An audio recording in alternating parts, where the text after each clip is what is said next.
pada siang hari ini. Nah, sebelum memasuki acara pada hari ini, perkenalkan aku Janet dari Gaji Hub yang akan memandu acara jalannya diskusi kita pada hari ini. Nah, dilihat-lihat nih kita udah ada peserta yang bergabung 27 ya. Dan kemarin itu ada dari kawan Gaji Hub yang request topiknya itu lebih spesifik lagi. Jadi hari ini kita akan membahas topik yang lebih spesifik khususnya buat para HR. Nah, peserta kita pada hari ini apakah lebih banyak yang HR atau ada posisi selain dari HR? Boleh di reaction atau chat di kolom komentar nih teman-teman, mungkin yang bukan dari HR. Adakah posisinya yang bukan HR yang mengikuti webinar kita pada hari ini? Kalau dilihat-lihat lebih banyak HR kali ya yang bergabung dari formulir pendaftaran gitu ya. Tapi teman-teman tenang aja yang bukan HR, bukan dari posisi HR bisa juga mengikuti webinar kita hari ini. Pastinya akan banyak ilmu dan juga materi-materinya nanti akan bisa diterapkan di posisi-posisi lainnya, begitu ya. Nah, untuk webinar kita kali ini tentunya aku nggak sendirian, ada dua narasumber yang akan memberikan ilmunya kepada kita. Ada Kak Intan, seorang HR dan juga finance dari PT Haloka Group Indonesia yang akan menjadi speaker kita pertama hari ini ya. Kak Intan sudah bergabungkah di room meeting kita hari ini? Boleh dong disapa teman-teman dari Gaji Hub. Oke, halo Kak Janet, thank you. Halo Halo teman-teman Kak semua. Intan. Oke, Kak Intan udah ready belum buat materinya nih? Sudah. Oke. Dan juga ada speaker kedua kita dari Mas Zenggi sebagai senior konsultan dari Gaji Hub. Apakah Mas Zenggi sudah bergabung di sini? Boleh dulu Halo, sapa teman-temannya. halo teman-teman, halo kawan gaji ya, salam kenal. Halo Mas Zenggi. Semoga gimana nih Mas kabarnya? Semoga baik-baik aja ya. Puji Tuhan, alhamdulillah sehat. Gimana udah ready belum Mas buat menyampaikan materinya? Siap, pasti harus siap dong. Oke. Oke, ke webinar kita hari ini akan mengangkat tema HR Transformation Playbook dari operasional ke strategik. Nah, topik kita hari ini itu berangkat dari perubahan dunia kerja yang semakin cepat gitu ya, dengan peran HR yang dituntut tidak hanya fokus pada pekerjaan administratif, tapi juga bisa menjadi mitra strategis bisnis yang berkontribusi pada produktivitas, pertumbuhan, dan juga pastinya berkelanjutan untuk perusahaan. Selain itu juga dilihat-lihat masih banyak banget HR yang kerjanya itu dengan proses manual gitu dan sistem yang terfragmentasi. Dan hal itu tersebut bisa membuat HR sulit fokus gitu untuk pengembangan SDM dan juga pengambilan keputusan berdasarkan datanya. Nah, karena itu webinar kita hari ini mengajak para HR dan juga business owner untuk memahami tahapan transformasi HR dari operasional menuju HR yang lebih strategik di dunia bisnis modern. Nah, webinar kita akan berlangsung mulai pukul 14 sampai dengan 16 waktu Indonesia Barat dan akan terbagi menjadi tiga sesi. Untuk sesi yang pertama akan ada pemaparan materi dari Kak Intan, kemudian ada sesi kedua dilanjutkan oleh Mas Zenggi, dan sesi yang terakhir adalah sesi tanya jawab. Jadi buat teman-teman yang sudah mungkin ingin bertanya di sesi pertama bisa dicatat terlebih dahulu pertanyaannya karena kita akan melakukan sesi tanya jawab setelah kedua narasumber menyampaikan materinya. Begitu ya. Jadi pastikan teman-teman menyimak materinya karena pastinya materi yang disampaikan akan bermanfaat dan juga insightful gitu ya. Dan sebelum memasuki sesi pertama, aku mau ingetin ke teman-teman kalau misalkan kita punya banyak benefit nih dari webinar kita hari ini, yaitu ada berupa soft copy materi, kemudian e-certificate, kemudian saldo e-wallet bagi penanya yang aktif, voucher diskon 40% berlangganan Gaji Hub, dan juga free konsultasi dengan praktisi. Menarik banget kan teman-teman? Tapi untuk klaim benefit tersebut, teman-teman harus mengisi tiga formulir. Ada formulir pendaftaran, formulir presensi, dan juga formulir feedback. Jadi, teman-teman jangan sampai tidak mengisi ketiga formulir tersebut bisa mendapatkan benefitnya harus wajib 3 formulir tersebut tuh diisi. Oke, kalau gitu tanpa berlama-lama lagi, kita akan masuk ke sesi yang pertama, yaitu sesi pemaparan materi dari Kak Intan. Gimana Kak Intan? Apakah sudah ready buat share materinya? Ya, sudah aku sambil share screen ya. Oke, kalau kayak gitu waktu dan tempat dipersilakan ya untuk Kak Intan.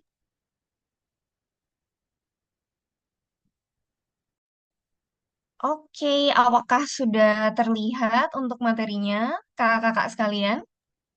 Mungkin Sudah. boleh reactionnya gitu kali ya. Udah terlihat kok Kak Intan. Oke. Oke, kalau gitu aku mulai. Nah, di siang hari ini kita akan membahas terkait dari transformasi HR di era bisnis modern.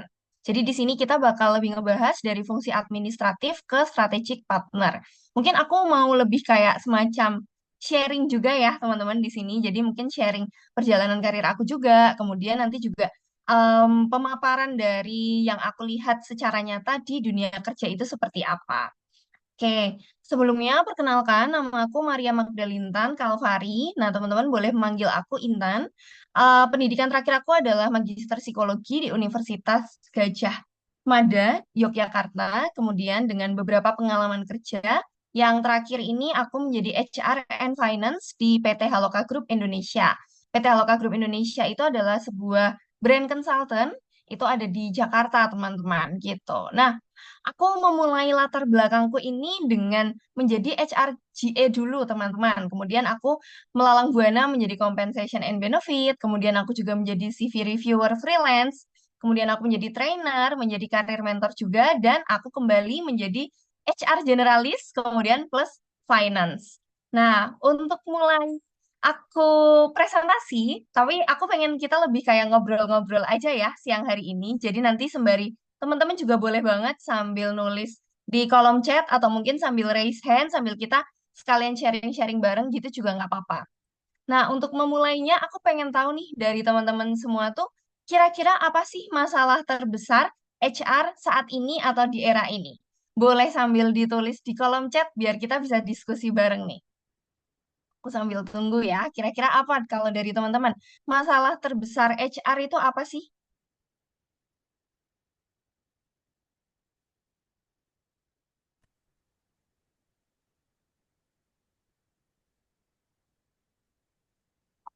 Training masalah terbesarnya. Oke, mayoritas masih berkutat administratif operasional. Inisiatif kurang dari karyawan untuk pengembangan diri. Terus ada tantangan kualitas kinerja dituntut administratif. Oke, ada yang mengurangi turnover karyawan juga. Oke, cukup banyak ternyata yang ikut menjawab di sini ya, teman-teman. Nah, sebelum aku menjawab bersama dengan teman-teman di sini, aku juga mau next.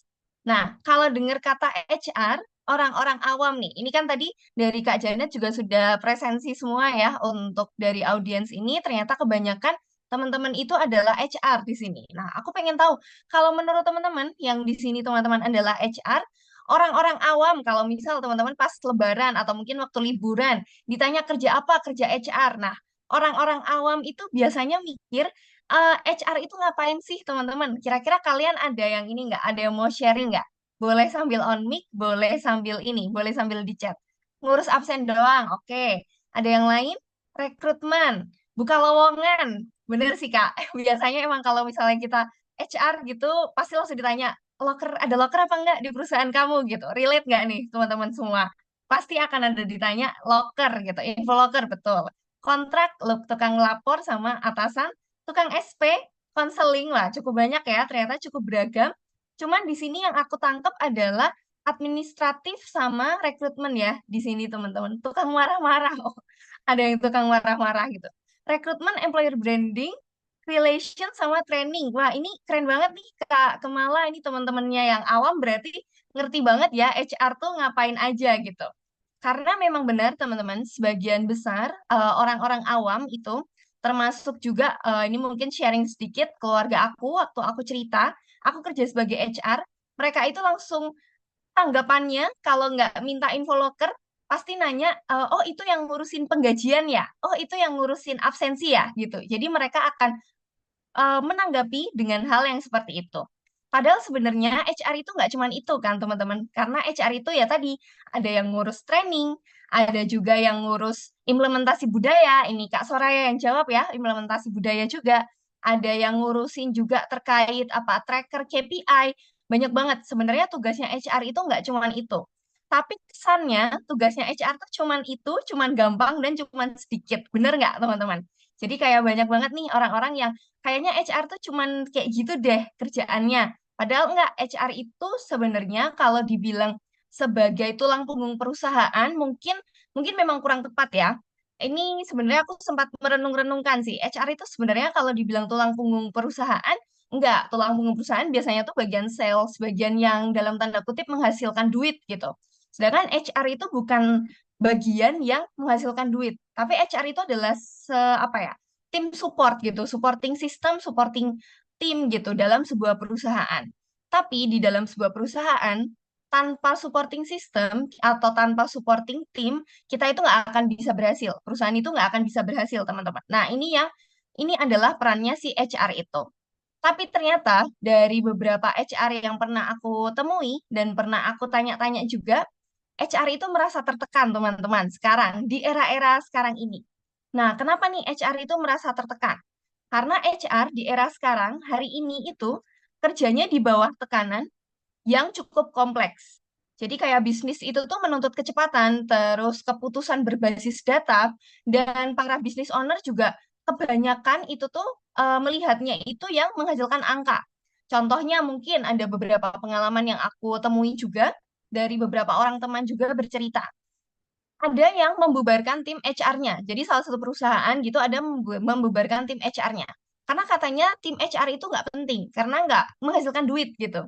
Padahal tanpa tim HR, nggak ada tuh yang namanya kebentuk tim sales, nggak ada tuh kebentuk tim finance, nggak ada tuh kebentuk tim-tim yang lainnya gitu. Nah ini ada tanggapan juga dari Kak Muhammad Alvin, HR butuh HR.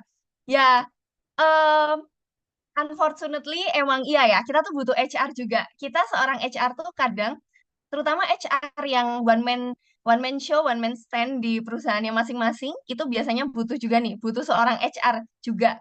Jadi kita tuh butuh seorang partner yang itu tuh bisa membantu kita untuk mengerjakan tugas hariannya kita minimal gitu. Nah, dalam konteks ini, kenapa kok HR itu merasa tertekan? Yang aku temui banyaknya di lapangan, HR itu harusnya hari ini, sekarang ini itu tidak lagi mengerjakan urusan administratif, teman-teman. Jadi yang namanya urusan administratif, kemudian urusan kayak di atas kertas, operasional, itu harusnya bukan tugas HR lagi. Nah, tapi sayangnya 80% di Indonesia itu HR-nya tuh cuma satu aja gitu. Atau mungkin seenggak-enggaknya HR-nya itu ya HR generalis yang mengerjakan semua hal gitu.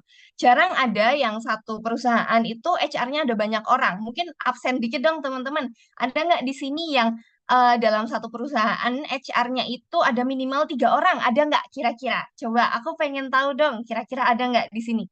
Dalam satu perusahaan HR-nya minimal 2 orang. Oh, hadir 2 orang. Saya, Kak, satu perusahaan cuman saya aja. Oke, 500 karyawan 3 orang. Oh, ini cukup ini juga ya, cukup struggle juga ya, Kak ya. Kak Niko Asad, 500 karyawan dengan HR-nya 3 orang. Ada yang single fighter, ada 1 orang satu perusahaan.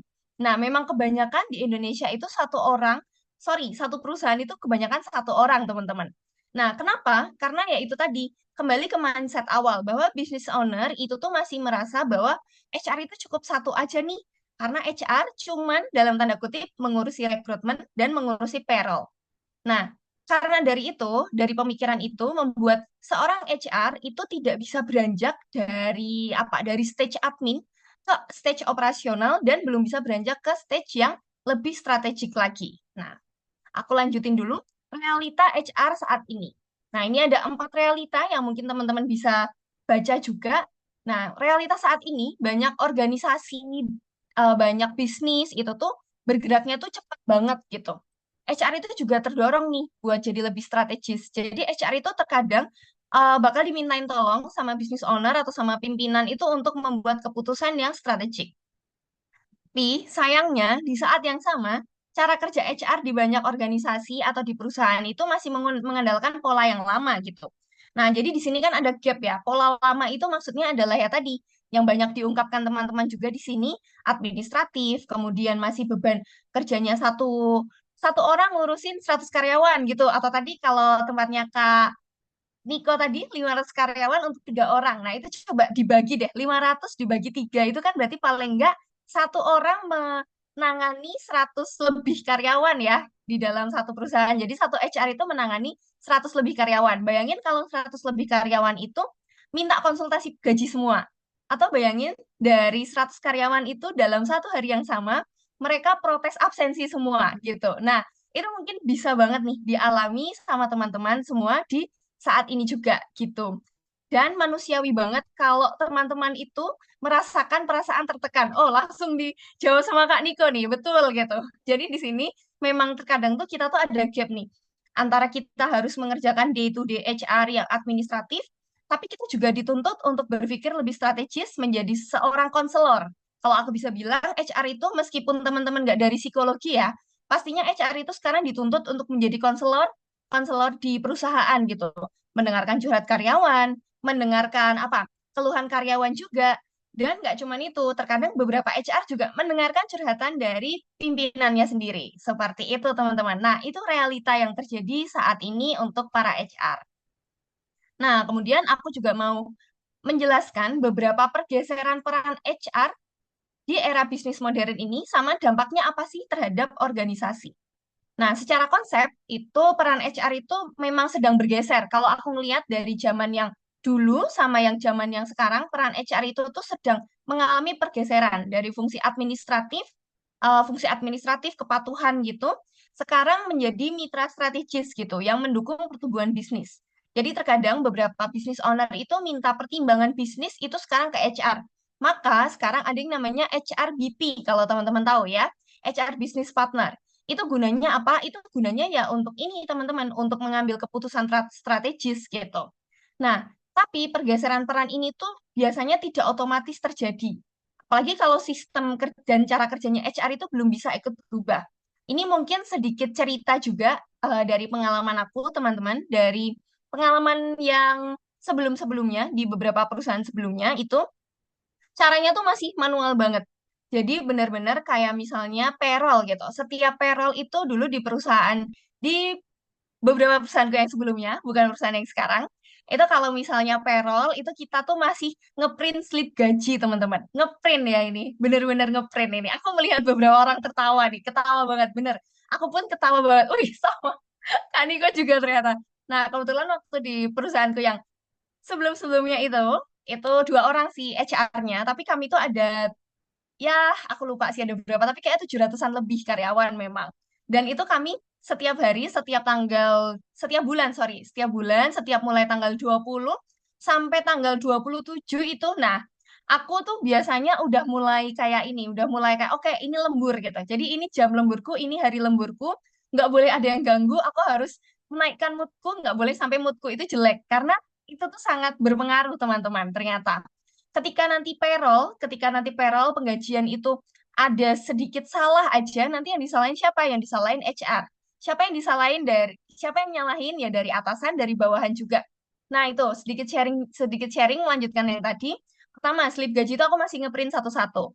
Kemudian aku masih pakai Excel. Jadi rumusnya itu benar-benar rumus satu-satu, rumus satu orang satu. Kemudian absensi juga pakai fingerprint yang aku tarik manual, kemudian aku masukin di Excel, aku benerin lagi. Kalau misalnya ada yang salah, aku lihat CCTV, bener apa enggak ya, ini jamnya pas apa enggak. Kemudian aku baru minta approval dari atasan dan lain-lain seperti itu. Nah, itu tuh berlangsung terus-menerus setiap bulannya. Dan itu sangat wasting time sebenarnya, teman-teman.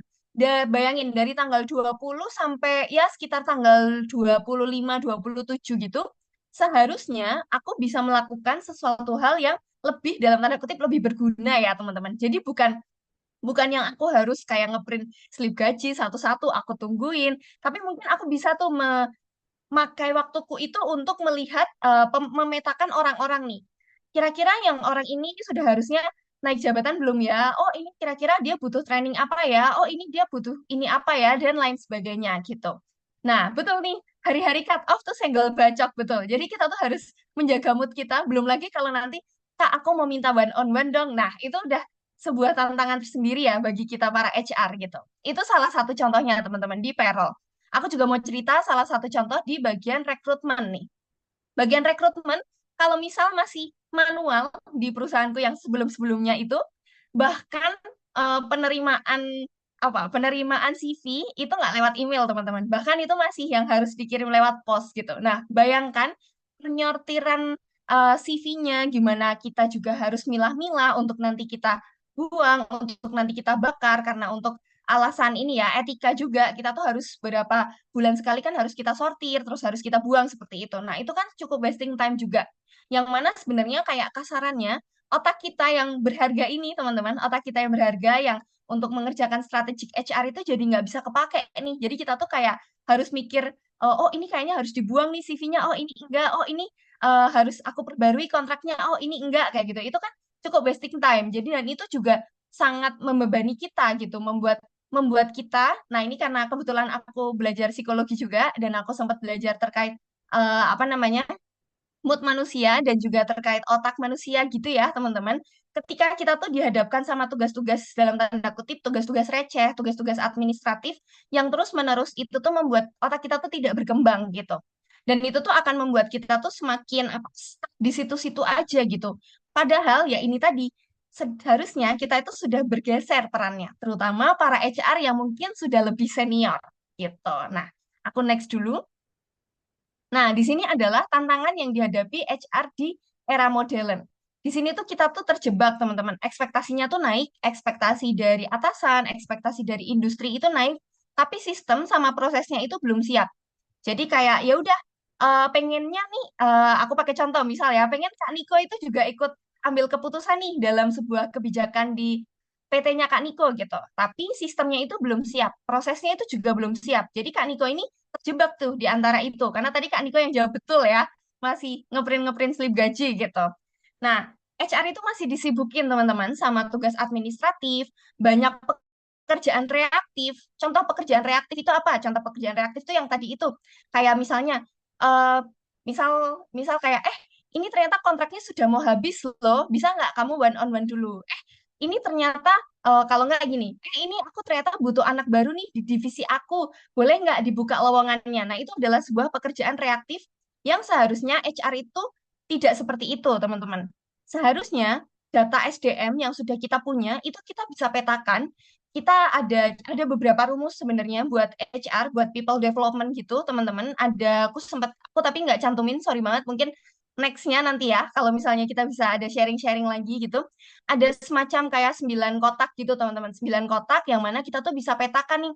Kira-kira SDM yang ini, SDM A itu tuh dia sudah dimasukkan ditaruh di tahap yang mana nih? Oke, ternyata dia sudah checklist nih, kognitifnya juga sudah oke, ininya sudah oke, oke, mungkin dia bisa naik jabatan atau mungkin kayak ada kebutuhan dari sebuah divisi lain gitu. Nah, itu kita juga bisa cek dari situ. Kira-kira dari beban kerjanya dan dari absensinya itu sudah benar belum ya? Apakah ini si divisi itu sudah memang butuh tambahan tim lain atau enggak ya? Atau memang ini tuh cuman tidak terukur aja nih dari leadernya gitu. Nah, itu tuh sebenarnya tugas HR untuk ngecek dan itu sifatnya strategik banget. Tapi terkadang kita tuh nggak punya waktu tuh untuk mikirin itu, untuk belajar itu, untuk belajar gimana sih caranya kita tuh melihat dari workload analysis, aku lihat dari kebutuhan SDM untuk yang di masa mendatang. Nah, itu kita tuh belum bisa karena ya itu tadi, kembali kita tuh disibukkan sama tugas administratif dan banyak pekerjaan yang reaktif gitu. Kemudian data SDM yang kita punya itu tuh terkadang masih sering terpisah. Contohnya gini, misal dari aku sebagai seorang HR baru di sebuah perusahaan, kemudian aku masuk, aku ngelihat datanya tuh berantakan banget teman-teman. Dan itu sering terjadi biasanya. Kayak data Bapak ini ada di sebelah sini, tapi nanti ada juga data yang baru yang di folder yang sebelah sini kayak gitu. Jadi datanya tuh mencar-mencar, tidak jadi satu gitu. Padahal sebenarnya tugas-tugas administratif seperti itu harusnya sudah dirapikan dari awal. Tapi nyatanya di realita lapangan itu tidak seperti itu. Dan itu membuat membuat kita menjadi lebih kelabakan lagi seperti itu. Dan satu lagi tantangan yang dihadapi HR itu seringnya baru-baru dilibatkan tuh di tahap akhir. Jadi kayak kita tuh nggak dilibatkan dari proses di awal. Kenapa seperti itu? Ya karena tadi, karena pemikiran beberapa orang awam, beberapa business owner, beberapa pimpinan, itu masih merasa kayak, oh HR-nya tahu nanti aja deh, oh ini nanti aja biar buat pengumuman aja gitu. Padahal sebetulnya kita itu bisa ngasih masukan dari sisi SDM, atau mungkin kita tuh bisa ngasih masukan dari sisi data-data payroll yang kita punya. Seperti itu, teman-teman. Jadi masalahnya ini sebenarnya bukan HR-nya tuh tidak capable untuk sekarang ini. Tapi kerangka kerjanya itu belum mendukung sebenarnya, kalau aku bisa bilang. Nah, di titik ini banyak HR itu yang pengen jadi strategis, tapi memang fondasinya atau memang sistemnya itu belum rapi. Nah, karena itu sebetulnya tadi aku juga sempat berpikir bahwa HR itu punya framework ya, framework transformasi HR. Aku bagi menjadi tiga di sini teman-teman, ada operasional, ada taktis, dan ada juga strategis.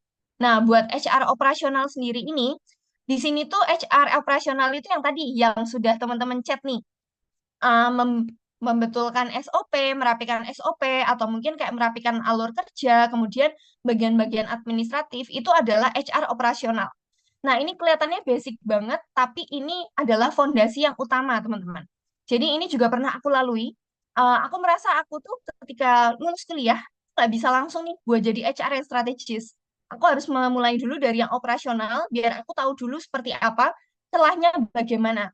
Nah, ketika aku sudah paham terkait SOP, alur kerjanya juga sudah mulai jelas, administratif itu juga aku sudah mulai merapikan dan sudah mulai konsisten. Nah, barulah di sini mungkin aku bisa membuat sebuah sistem biar lebih berjalan dengan stabil. Entah nanti dengan sistem atau mungkin entah nanti aku ambil apa semacam junior seperti itu, teman-teman. Nah, ketika sudah melalui tahap HR operasional, kemudian kita tuh akan masuk ke bagian HR yang taktis.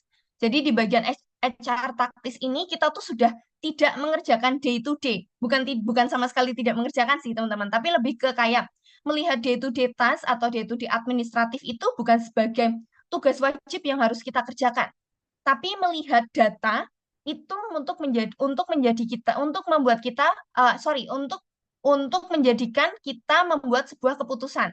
Contohnya seperti ini, kita mulai pakai data workflow planning, terus habis itu kita juga mulai pakai data untuk mulai talent and performance management juga. Nah, dari sebuah data-data ini, dari HR itu juga bisa analisis nih. Kira-kira kita tuh bisa mulai ngebaca pola tren atau mungkin tren-tren bisnis yang akan berjalan di bulan selanjutnya, seperti itu. Jadi kita tuh dari HR operasional, dari semua data yang kita punyai, dari karyawan, atau mungkin nanti dari calon-calon karyawan, atau mungkin nanti dari hal-hal yang kita temui di lapangan, kita cari-cari sendiri juga dari berita-berita, kita bisa membuat sebuah keputusan yang kita tuh menjadi HR taktis di sini. Nah, yang terakhir, tahap yang terakhir itu adalah HR strategis. Di sini itu kita sudah menjadi sebuah apa ya? Pengambil keputusan juga dalam sebuah perusahaan. Jadi di sini HR itu sudah terlibat dari awal sejak perumusan sebuah keputusan gitu. Seperti ini, people strategy itu selaras dengan bisnis strategi. Nah, di sini adalah PR sebenarnya buat teman-teman semua juga pastinya. Gimana caranya teman-teman itu dari yang operasional tadi itu bisa beranjak ke yang HR taktis, kemudian bisa membuktikan diri ke para pimpinan dan para business owner bahwa people strategy itu harus selaras dengan bisnis strategi. Kasarannya gini, jangan cuma cari duit doang, tapi kita juga harus ngebenerin nih yang di dalam perusahaannya itu seperti apa. Karena sebuah perusahaan itu memang tujuannya betul cari untung, cari uang, tapi kan juga harus nih apa namanya, menata juga people-people-nya, menata juga sistem-sistem yang di dalamnya. Karena tanpa itu semua nggak akan nih tujuan yang mencari keuntungan tadi itu bisa berjalan. Nah, kemudian HR itu juga bisa menjadi advisor organisasi. Karena apa? Karena sebenarnya jejaringnya HR itu cukup besar ya, teman-teman. Aku ngeliat di LinkedIn juga, aku ngeliat di beberapa platform, entah itu mungkin ya semacam kayak Telegram, kemudian Facebook, kemudian Instagram, kemudian di LinkedIn, itu tuh community kita tuh cukup besar, community-nya HR. Nah, dari situ kan sebenarnya kita tuh bisa nih saling sharing sama HR satu sama lain, terutama sama yang mungkin industrinya sejalan, industrinya sama gitu. Nah, dengan ini HR itu bisa menjadi advisor di sebuah organisasinya dia atau di perusahaannya dia, seperti itu. Nah, kemudian di sini HR transformation. Apa nih yang mempercepat dan apa aja yang menentukan? Jadi di sini teknologi itu jelas membantu teman-teman untuk transformasinya HR. Automasi, integrasi data, terus insight untuk ambil keputusan itu sangat membantu untuk mempercepat. Tapi itu bukan penentu utama sebenarnya untuk transformasi HR ini. Yang paling menentukan itu adalah perubahan pola pikirnya HR atau mindsetnya HR. Nah, tadi kan di sini di chat ini, di kolom chat banyak banget nih tadi yang jawab juga ya. Kalau untuk payroll itu sangat senggol bacok gitu. Terus banyak juga yang masih ngerjain administratif dan yang lain-lain gitu. Nah, yang pertama teman-teman harus ubah itu sebenarnya dari sini mungkin nggak harus langsung kayak mengubah semua sistem atau teknologi yang ada. Tapi ubah mindsetnya teman-teman dulu. Yang diubah apa? Nah, kalau tadi orang awam mindsetnya HR itu adalah infoloker atau mungkin penggajian atau mungkin payroll. Nah, teman-teman nggak boleh memindsetkan diri sebagai hanya sebatas itu, teman-teman. HR itu sangat luas, teman-teman. HR itu apa sih? Human resources. Nah, itu yang harus teman-teman punya. HR itu adalah orang yang memanusiakan manusia dalam sebuah karyawan, gitu. Nah, itu teman-teman yang harus, mindset itu yang harus ada terus di benak teman-teman, dan itu harus teman-teman gaungkan terus ke semua yang di sekitar teman-teman. Nah, itu salah satu langkah nyata untuk mentransformasikan HR dari kerjaan administratif ke kerjaan yang strategis. Jadi dari reaktif ke proaktif, kemudian teman-teman ini dari administratif ke advisory, nanti dari fokusnya tugas, fokusnya ngerjain slip gaji, fokusnya ngitung-ngitung payroll, itu menjadi fokusnya ke dampak. Kira-kira kalau misalnya tahun depan aku naikkan dia menjadi senior, nanti perubahan apa yang akan terjadi ya di organisasi gitu. Jadi itu yang mungkin harus mulai difokuskan oleh teman-teman. Tetap mengerjakan administratif dulu kalau memang masih harus itu adalah tugas yang wajib, tapi mindsetnya teman-teman yang harus diubah. Dari mengurus orang aja, tapi dari mengurus orang, nah ini kita beralih ke membangun sistem manusia dalam sebuah atau dalam satu perusahaan. Oke, nah ini sebenarnya singkat aja teman-teman kalau dari aku. Oke, dari aku sebenarnya sudah cukup. Nanti kita bisa lanjut sambil ngobrol-ngobrol. Aku mau nutup dengan satu kalimat ini, teman-teman. HR transformation itu is not about becoming strategic overnight. Jadi kita nggak bisa nih dalam satu malam itu udah langsung jadi strategic. But about building the right foundation over time. Jadi kita tuh harus pelan-pelan ngebangun fondasinya dulu, ngebangun mindset yang terutama, kemudian nanti bisa pakai teknologi untuk membantu kita karena memang sudah banyak teknologinya, dan kemudian kita bisa menjadi HR yang lebih strategik dan bisa menjadi strategic partner atau strategic advisory untuk organisasi. Oke, mungkin kalau dari aku sekian buat hari ini. Nanti kita bisa lanjut sambil tanya jawab, sambil Itu benar apa? sharing-sharing. Silakan, aku kembalikan ke Kak Janet ya. Oke, terima kasih banyak Kak Intan untuk pemaparan materinya ya. Dan dari materi tadi Kak Intan kita bisa simpulin kalau misalkan HR saat ini itu nggak bisa lagi hanya sibuk buat ngurus administrasi aja gitu ya. Sementara bisnis itu sekarang bergerak dengan cepat, apalagi di era bisnis modern saat ini gitu. Jadi sangat penting bagi HR untuk bisa bertransformasi menjadi strategic partner melalui sistem, mindset, data dan juga teknologi yang tepat gitu ya Kak Intan. Betul, Oke. Kak Janet. Nah, Oke, nah untuk selanjutnya kita akan masuk ke sesi yang kedua. Jadi buat teman-teman yang mungkin sudah ada pertanyaan, boleh dicatat terlebih dahulu, nanti bisa disampaikan pada sesi tanya jawab setelah pemaparan materi dari narasumber kita yang kedua. Oke, untuk sesi yang kedua akan ada pemaparan materi dari Mas Zenggi, tapi sebelum itu kita akan menyaksikan dulu company profile dari Gaji Hub. Boleh untuk tim dari Gaji Hub? Gaji manual, backup absensi manual, transfer gaji satu-satu ke banyak bank. Akibatnya, perhitungan rawan salah, proses lambat dan memakan waktu. Saatnya beralih pakai Gaji Hub. Hitung gaji beserta pajak dan BPJS otomatis, sistem absensi terintegrasi dengan payroll, satu klik untuk transfer gaji ke berbagai bank sekaligus. Yuk kelola manajemen HR dan payroll dengan Gaji Hub.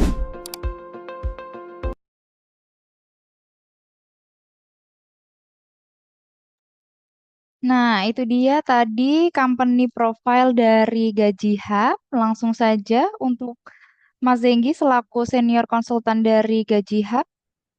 Mas Zenggi, apakah sudah siap untuk menyampaikan materinya? Oke, sudah siap Kak Janet. Oke, kalau kayak gitu buat Mas Zenggi, waktu dan tempat Hmm, dipersilahkan. Oke, baik. Siap, terima kasih. Oke, mungkin boleh dibantu, mungkin dari tim Gadget bantu untuk share screen seperti itu.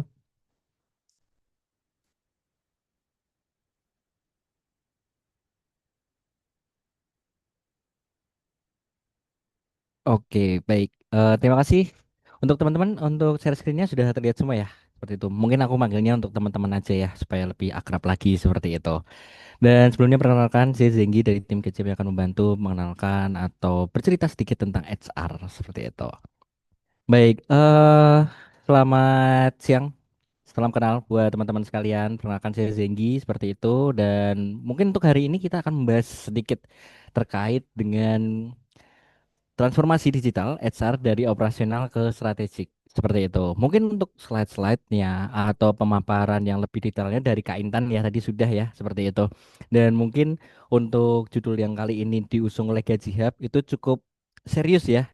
Dari mulai transformasi digital HR dari operasional ke strategik. Ini cukup berat juga seperti itu. Tapi tenang teman-teman, kita akan bahas dengan bahasa yang cukup ringan dengan contoh juga sesuai dengan realita seperti itu supaya kita juga relevan juga dengan kondisi yang ada di lapangan. Dan sebelum kita mulai, mungkin ada beberapa pertanyaan nih atau muncul seperti itu. Kenapa sih HR perlu bertransformasi dari operasional yang seperti tadi sudah disampaikan dengan Kak Intan menjadi ke strategik seperti itu. Nah, sederhananya teman-teman seperti ini. Jadi karena dunia kerja itu berubahnya lebih cepat daripada cara kita mengelola manusia. Seperti itu. Jadi dari pergerakan zamannya, lalu jadi ada yang awalnya dulu masih manual dan sebagainya macam, akhirnya sekarang sudah terdigitala- ter- terji- terdigitalisasi seperti itu. Nah, eh jadi maksudnya seperti apa sih kayak gitu? Jadi sebenarnya untuk di HR yang dulu kalau teman-teman yang sudah lama jadi HR pasti sudah paham sekali ya. Jadi sebenarnya HR itu fokusnya ke hal operasional. Kalau di zaman dulu dari mulai pengurusan absensi, tadi juga sudah disampaikan juga ya di kolom komentar seperti itu, mulai dari menghitung gaji, mengelola cuti, sampai menyimpan data-data karyawan. Kalau misalkan ada yang melamar pekerjaan melalui CV, dikirim balik pos, kita harus menyimpan datanya, diarsipkan seperti itu, ada gudang khusus. Itu cukup menyita waktu ya teman-teman seperti itu. Dan menurut kita itu pasti tidak salah karena itu menjadi pondasi yang penting saat itu seperti itu. Tapi akan menjadi masalah kalau HR itu hanya berhenti di operasional saja. Dan apa yang terjadi ketika misalkan HR hanya berhenti di situ saja? Pasti waktu HR akan habis untuk pekerjaan rutin atau daily task-nya. Kita harus sortir dan sebagainya macam seperti itu. Lalu energi terkuras di hal-hal yang administratif seperti itu. Lalu untuk selanjutnya pasti HR akan sulit berkontribusi ke arah bisnis. Nah, ini yang akan merubah kita atau mindset kita sebagai HR yang ibaratnya dulu menjadi yang lebih strategik seperti itu. Padahal kalau kita lihat juga nih teman-teman, untuk tantangan bisnis yang hari ini seperti itu atau semakin ke depannya, itu bukan sekedar hanya untuk administratif saja seperti itu. Jadi mulai dari produktivitas tim, retensi karyawan, efisiensi biaya, keputusan yang cepat dan tepat itu cukup sangat berpengaruh atau menjadi ambil bagian kita sebagai tim HR. Kurang lebihnya seperti itu teman-teman. Dan mungkin boleh di next. Oke, jadi sebenarnya seperti ini teman-teman. Kalau misalkan kita lihat untuk infrastruktur digital untuk transformasi HR yang dari manual, peran HR itu lebih ke strategis. Sebenarnya untuk polanya atau hal-hal yang cukup membantu ke strategis itu dari fragmentasi data seperti ini.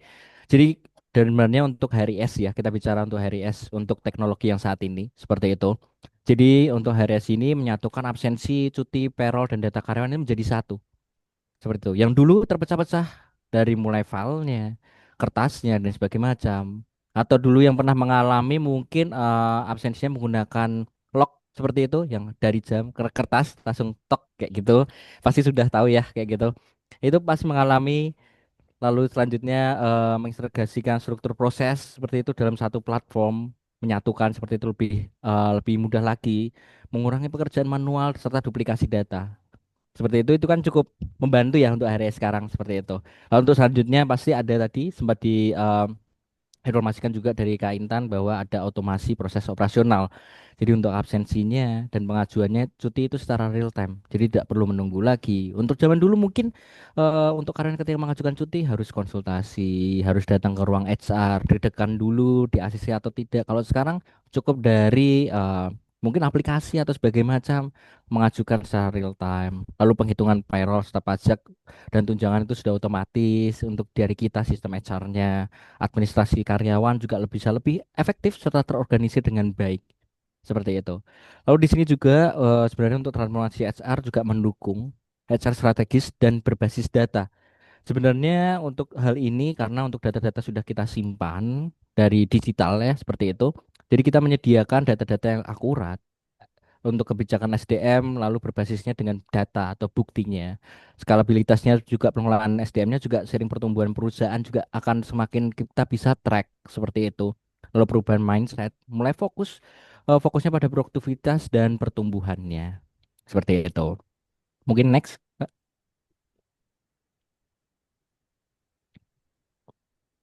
seperti itu. Boleh dibantu next?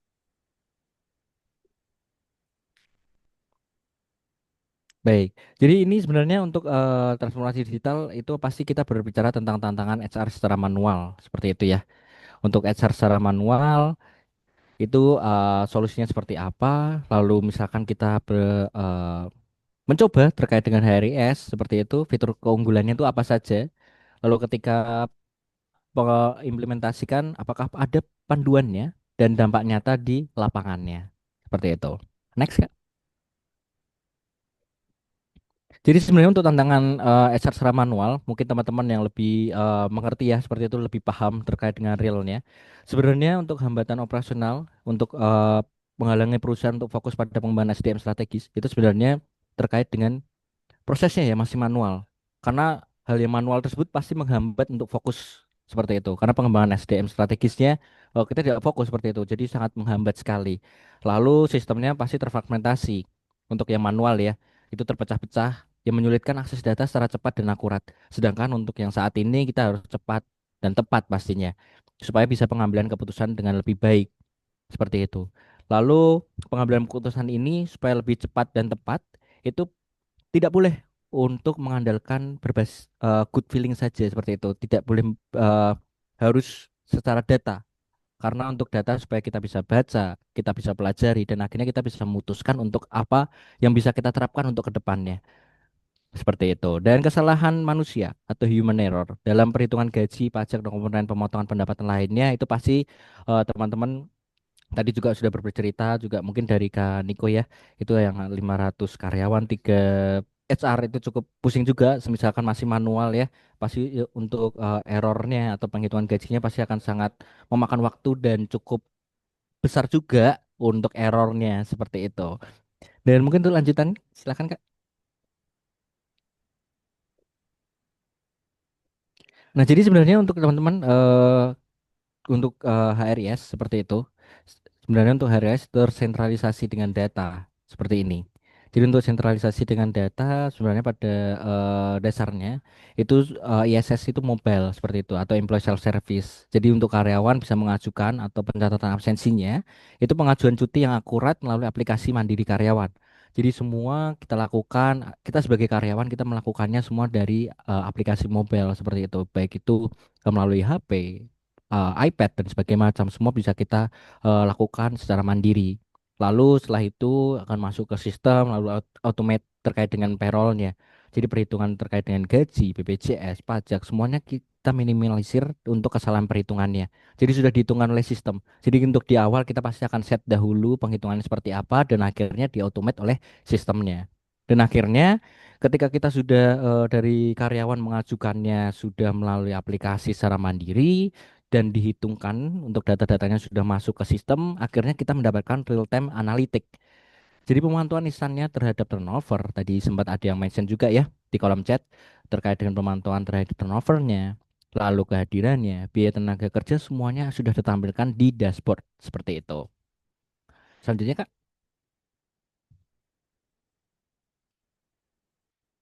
Baik, baik. Nah, ini teman-teman. Jadi untuk di payrollnya, ketika misalkan sudah terautomate seperti itu, jadi untuk sebenarnya untuk sistem HRIS itu sudah ada manajemen payrollnya seperti itu. Jadi untuk penghitungan pajak sampai BPJS-nya itu sudah sesuai dengan regulasi pemerintah ya.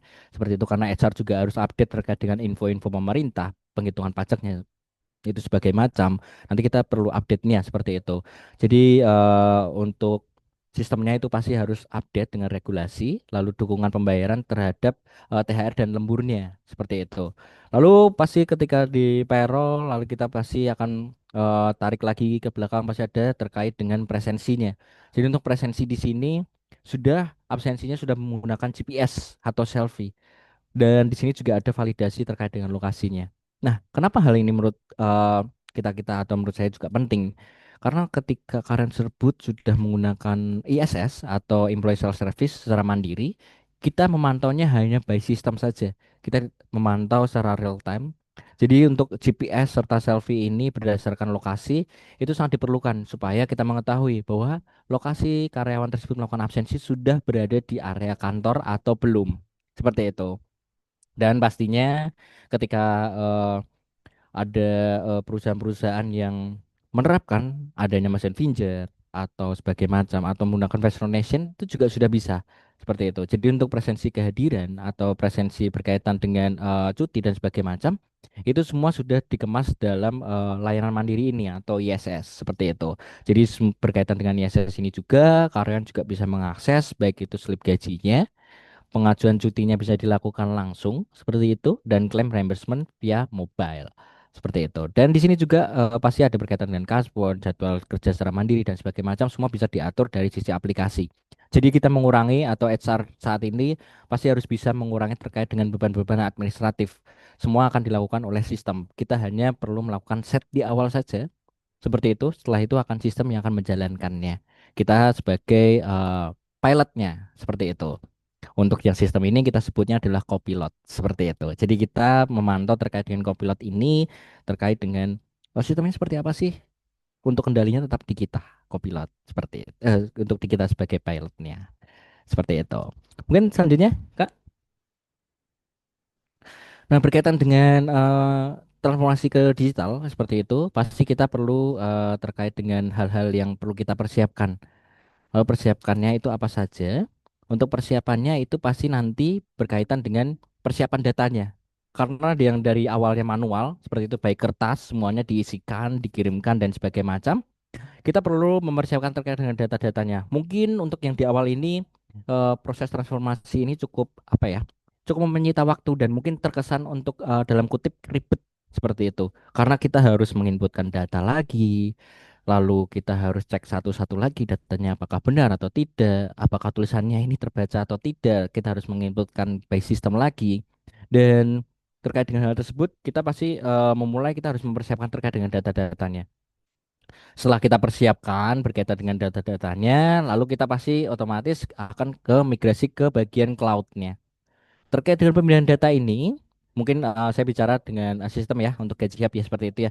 Jadi untuk di kami itu sebenarnya untuk berbasisnya itu sudah cloud gitu pun. Jadi karena untuk data-datanya sudah cloud, pasti kita terinskripsi juga terkait dengan keamanannya. Untuk keamanannya kita pasti menggunakannya AWS, Amazon Web Service seperti itu. Dan berkaitan dengan migrasi ini pasti banyak concern terkait dengan HR yang akan beralih itu berkaitan dengan keamanan data. Untuk keamanan data di sini pastinya sudah kami perhatikan dengan sangat ya. Seperti itu karena banyak isu sekali ya. Mungkin teman-teman juga udah mengerti juga isu-isu di saat ini untuk kebocoran data atau sebagainya macam untuk di kami itu sebenarnya sudah terintegrasi dengan sistem AWS-nya seperti itu.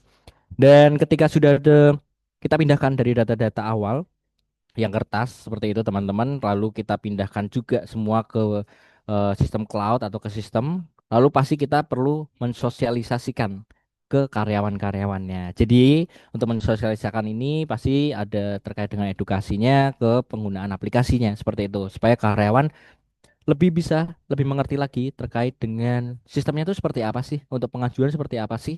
Nah, nanti semua akan disosialisasikan oleh tim-tim yang terkait oleh software-nya seperti itu atau HRIS-nya seperti itu. Mungkin boleh dilanjutkan lagi Kak di next. Mungkin teman-teman seperti ini teman-teman. Jadi untuk mungkin teman-teman yang sudah menggunakan sistem HRIS pasti sudah mengalaminya ya terkait dengan efisiensinya seperti itu. Sebenarnya untuk terkait dengan efisiensi untuk biaya atau administratif HR itu akan berkurang 30% seperti itu secara signifikan setelah implementasi sistem secara digital. Lalu selanjutnya ketika proses payroll itu pasti akan menaikkan efisiensinya hingga ke 50% karena yang di awal itu membutuhkan waktu sekitar 5 hari atau tadi dari mulai start dari tanggal 20 itu tadi kita memerlukan waktu yang cukup panjang seperti itu hingga proses payrollnya. Ketika menggunakan sistem semua sudah cukup, kita tinggal tarik saja waktunya. Tinggal butuh 1 jam, 2 jam untuk menarik data seperti itu. Kita cek semuanya apakah sudah benar. Ketika sudah, bisa langsung untuk diproses untuk payrollnya.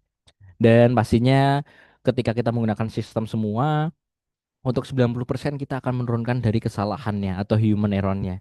Seperti itu. Karena ketika sudah kita set di awal untuk penghitungannya seperti apa, sistem eh, peraturannya seperti apa, kita sudah set di awal, maka sistem yang akan menghitungkan semuanya. Seperti itu. Dan pastinya ketika kita sebagai HR dan diminta untuk memberikan masukan, pasti kita bisa menarik atau melihat datanya itu lebih cepat seperti itu karena ada fitur dashboardnya. Jadi ketika fitur dashboard ini kita cek atau kita lihat, pasti akan terlihat juga untuk akses datanya secara real time dan kita bisa akses juga kapanpun dan dimanapun. Seperti itu. Next Kak, seperti itu. Nah mungkin teman-teman seperti ini. Mungkin untuk case-nya kurang lebih mungkin gambaran case-nya seperti ini. Jadi misalkan kita ada 120 karyawan dan dibagi menjadi kelima cabang. Untuk kondisi awalnya ya, teman-teman, jadi sistem fragmentasi itu terpisah-pisah semuanya dari mulai fingerprint. Untuk cuti kita mengajukannya by WhatsApp. Lalu untuk payrollnya kita menghitungnya melalui Excel. Nah, Excel ini butuh kurang lebihnya sekitar 5 hari untuk per bulan.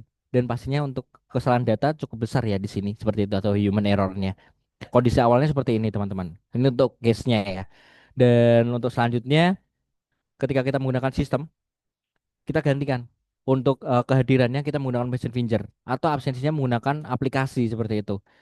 Berbasisnya dengan GPS atau absensinya itu sudah dipercabang. Jadinya lebih mengurangi waktunya seperti itu. Dan terus selanjutnya untuk di bagian payrollnya karena sudah dibagi ya yang dulunya menggunakan Excel untuk penghitungan secara manual, kita sudah otomasi seperti itu. Dan di sini menggunakan integrasi kehadirannya itu by lembur, lalu pemotongan BPJS-nya, sudah penghitungan gajinya sudah otomatis seperti itu. Cukup di awal kita set semuanya, kita bagi menjadi dua, baik itu melalui absensinya, yang awalnya menjadi satu, absensinya menggunakan fingerprint dan sebagainya macam. Kita solusikan untuk absensinya menggunakan fingerprint, tetap sama tidak apa-apa seperti itu. Tapi langsung tercatat untuk absensinya. Dan ketika sudah tercatat, misalkan belum menggunakan fingerprint, absensinya tetap bisa menggunakan untuk aplikasi mobile seperti itu. Lalu untuk selanjutnya untuk di bagian payrollnya kita batasi terkait dengan integrasi kehadirannya itu menggunakan sistem. Jadi semua sudah terkoneksi. Dan lalu untuk selanjutnya ketika payroll dan kehadirannya sudah kita pisahkan, sudah by sistem semuanya. Dan akhirnya solusinya adalah kita bisa menggunakan untuk employee service-nya atau ISS-nya seperti itu. Jadi untuk akses karyawannya berkaitan dengan payroll-nya bisa langsung dilihat berkaitan dengan gajinya di sisi aplikasi. Lalu ketika mengajukan berkaitan dengan cuti yang awalnya melalui WhatsApp, melalui harus ketemu langsung dengan HR, cukup melalui aplikasi saja bisa diajukan dan pastinya terlihat juga sisa cutinya berapa, lalu progres sampai mana, semua bisa dilihat dari ISS ini atau aplikasi yang dipegang oleh karyawan. Dan ketika hal ini kita kolaborasikan bersama dan akhirnya terciptalah sebuah sistem HRIS seperti itu. Akhirnya setelah 3 bulan penggunaan rekap gaji turun itu menjadi 5 hari menjadi 1 jam saja. Akurasi datanya itu 100% karena sebenarnya kita cukup set saja di awal dan semua karyawan menjalankan untuk absensi, cuti dan sebagainya macam kita dan jajaran manajemen atau BOD CEO seperti itu, C-level atau B-levelnya itu semua kita bisa langsung lihat dari mulai dashboardnya. Jadi dari biaya tenaga kerja secara real time per cabang kita bisa lihat, lalu untuk operasionalnya berapa, turnovernya berapa, semua bisa kita lihat dari by dashboard saja. Seperti itu. Jadi untuk efisiensi waktunya juga lebih sangat cepat seperti dan real time pastinya. Seperti itu. Lalu untuk selanjutnya bisa di next. Baik. Ini untuk mungkin pembandingannya teman-teman. Seperti itu. Dari mulai manual dan proses secara manual dan ini HRIS-nya. Mungkin kita bicara dari waktu prosesnya ya, teman-teman. Jadi untuk waktu proses di sini untuk yang HRIS yang secara manual seperti itu. Untuk waktu proses di yang manual itu pastinya sangat lambat seperti itu, cukup memakan waktu ya. Kita harus input verifikasi secara manual. Tapi nanti ketika menggunakan sistem HRIS itu pasti akan lebih cepat dan terotomasi. Dan di sini ada formulir secara digitalnya seperti itu. Untuk akurasi data, untuk akurasi berkaitan dengan datanya di sini. Oh, itu pasti untuk proses manual di sini pasti rentan ya terkait dengan entry-nya. Seperti itu atau penginputan datanya. Jadi untuk di HRS-nya itu pasti lebih akurat dan di sini kita bisa melakukan audit juga di sini. Seperti itu. Lalu eh, berkaitan dengan akses informasi, skalabilitas, kepatuhan, biaya operasional dan pengalaman karyawan, di sini pasti ketika kita berbicara dengan proses manual itu pasti akan sangat terbatas untuk mengaksesnya dan itu pasti mengandalkan terkait dengan dokumentasinya.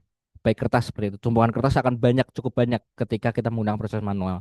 Tapi ketika kita menggunakan HRIS di sini akan cukup mudah karena kita base system saja, cukup akses melalui website, melalui device seperti itu yang terkoneksi dengan internet, kita bisa mengaksesnya dimanapun dan kapanpun. Cukup klik, klik, klik, klik, semua sudah muncul.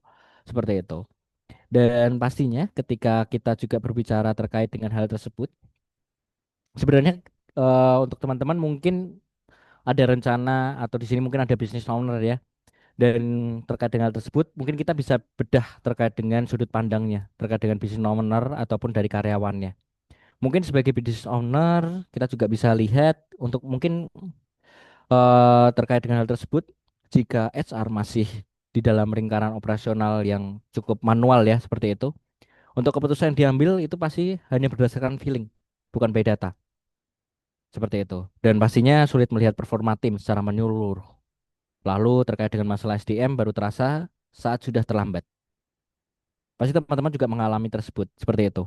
Kok saya belum bisa ya melihat terkait dengan permasalahan SDM-nya seperti apa.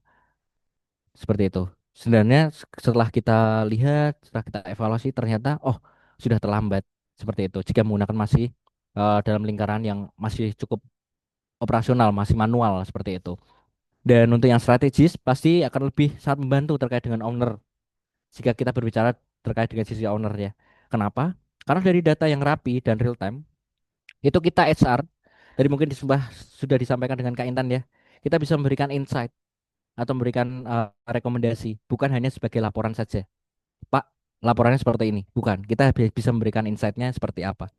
Pak, Bu, berdasarkan dari laporan ini menghasilkan keputusan seperti ini menurut saya seperti ini bla bla bla dan sebagainya macam karena kita bisa menampilkan terkait dengan dashboardnya seperti itu dan pastinya SR akan berubah yang awalnya yang hanya ngurusin karyawan saja itu menjadi partner yang membantu terkait dengan pertumbuhan dari perusahaannya atau bisnisnya seperti itu.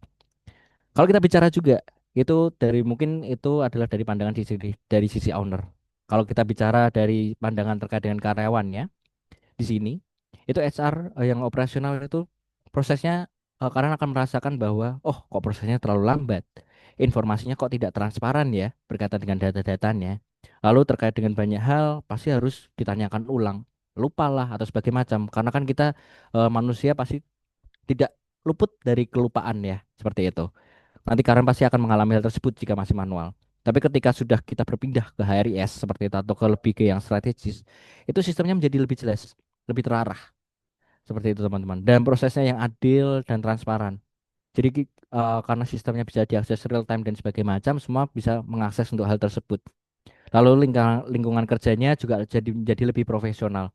Tidak ada yang tadi ada yang senggol bacok dan sebagainya macam itu tidak ada seperti itu. karena akan terlihat semuanya untuk sistemnya. Jadi karyawan tidak perlu sibuk ngurusin terkait dengan administratif saja. Jadi bisa lebih fokus ke bagian pekerjaannya. Seperti itu. Turnover akan semakin terlihat juga seperti apa. Jadi pekerjaannya akan lebih terukur. Jadi kita bisa memantaunya.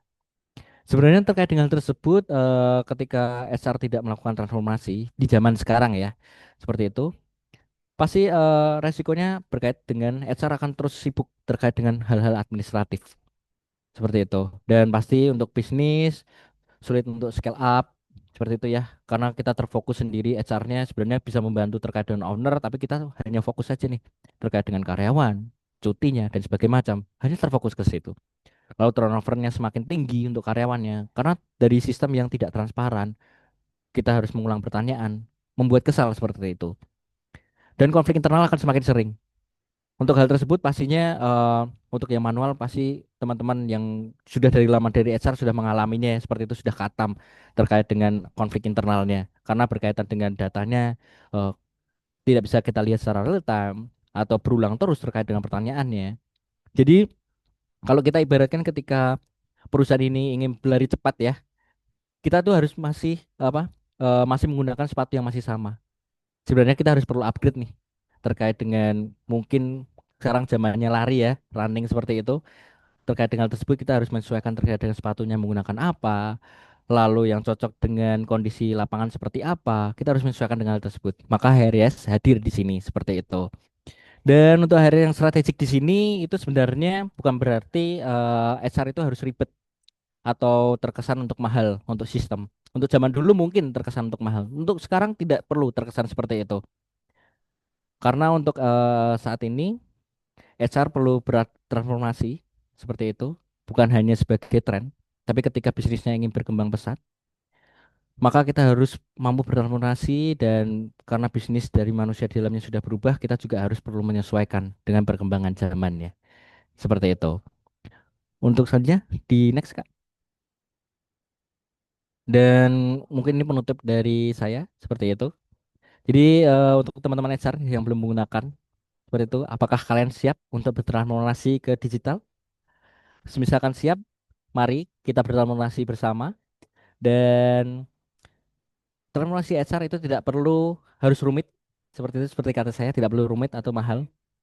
Yang terpenting adalah kita harus memulai dengan sistem dan mindset yang tepat. HR strategis bukan tentang bekerja yang lebih berat, tapi harus bekerja lebih cerdas dan semakin terarah untuk perkembangan bisnis teman-teman sekalian. Mungkin kira kurang lebihnya seperti itu. Saya kembalikan ke Kak Janet dan terima kasih teman-teman sudah untuk mendengarkan. Oke, terima kasih ya Mas Ziggy untuk pemaparan materinya. Kalau misalkan tadi Kak Intan itu membahas soal bagaimana pentingnya transformasi HR di era bisnis modern, kalau Mas Zenggi ini lebih kepada caranya transformasi HR melalui sistem HRIS. Begitu ya Mas Zenggi ya? Oke. Nah, karena dua narasumber kita sudah memberikan materinya, artinya kita akan masuk ke sesi yang terakhir, tapi sebelum itu aku mau ingetin ke teman-teman untuk yang mau mendapatkan benefit dari webinar kita hari ini, silakan mengisi tiga formulir, yaitu formulir pendaftaran, formulir presensi, dan juga formulir feedback yang akan disediakan oleh panitia di kolom chat begitu ya. Dan pastikan teman-teman mengisi ketiga formulir tersebut untuk bisa mendapatkan benefitnya. Oke, selanjutnya kita akan masuk pada sesi yang terakhir, yaitu sesi tanya jawab. Buat teman-teman tadi yang udah mungkin nyimpen pertanyaannya, boleh banget disampaikan secara langsung, bisa raise hand atau mungkin bisa melalui kolom komentar begitu ya. Nah, sepertinya kita akan memilih tiga peserta terlebih dahulu. Jika nanti waktunya masih cukup, nanti akan kita lanjut. Oke, ini sepertinya sudah ada yang mengangkat tangan dari Niko Asad. Boleh silakan Mas disampaikan pertanyaannya dan untuk siapa begitu ya. Dicek suara saya masuk ya Kak ya? Masuk Mas. Oke. Sebelumnya terima kasih buat Kak Maria sama Mas Zeki. Saya masing-masing ada satu pertanyaan sebenarnya. Mungkin di Kak Maria dulu ya. Oke, gini. Jadi salah satunya beliau juga menjelaskan terkait untuk menyusun kerangka kerja. Lah ini saya mau tanya nih, kan kebetulan kami juga baru pakai nih untuk gajiannya Kak Janet, kita baru pakai kebetulan per Januari ini.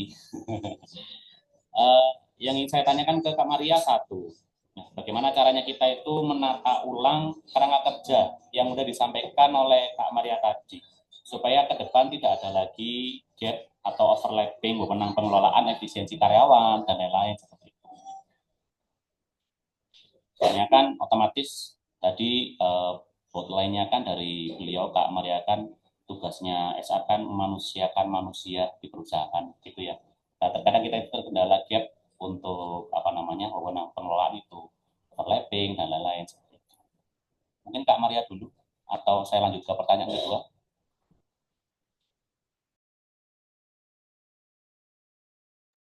Oke, terima kasih buat Mas Niko. Boleh untuk Intan dijawab terlebih dahulu pertanyaannya.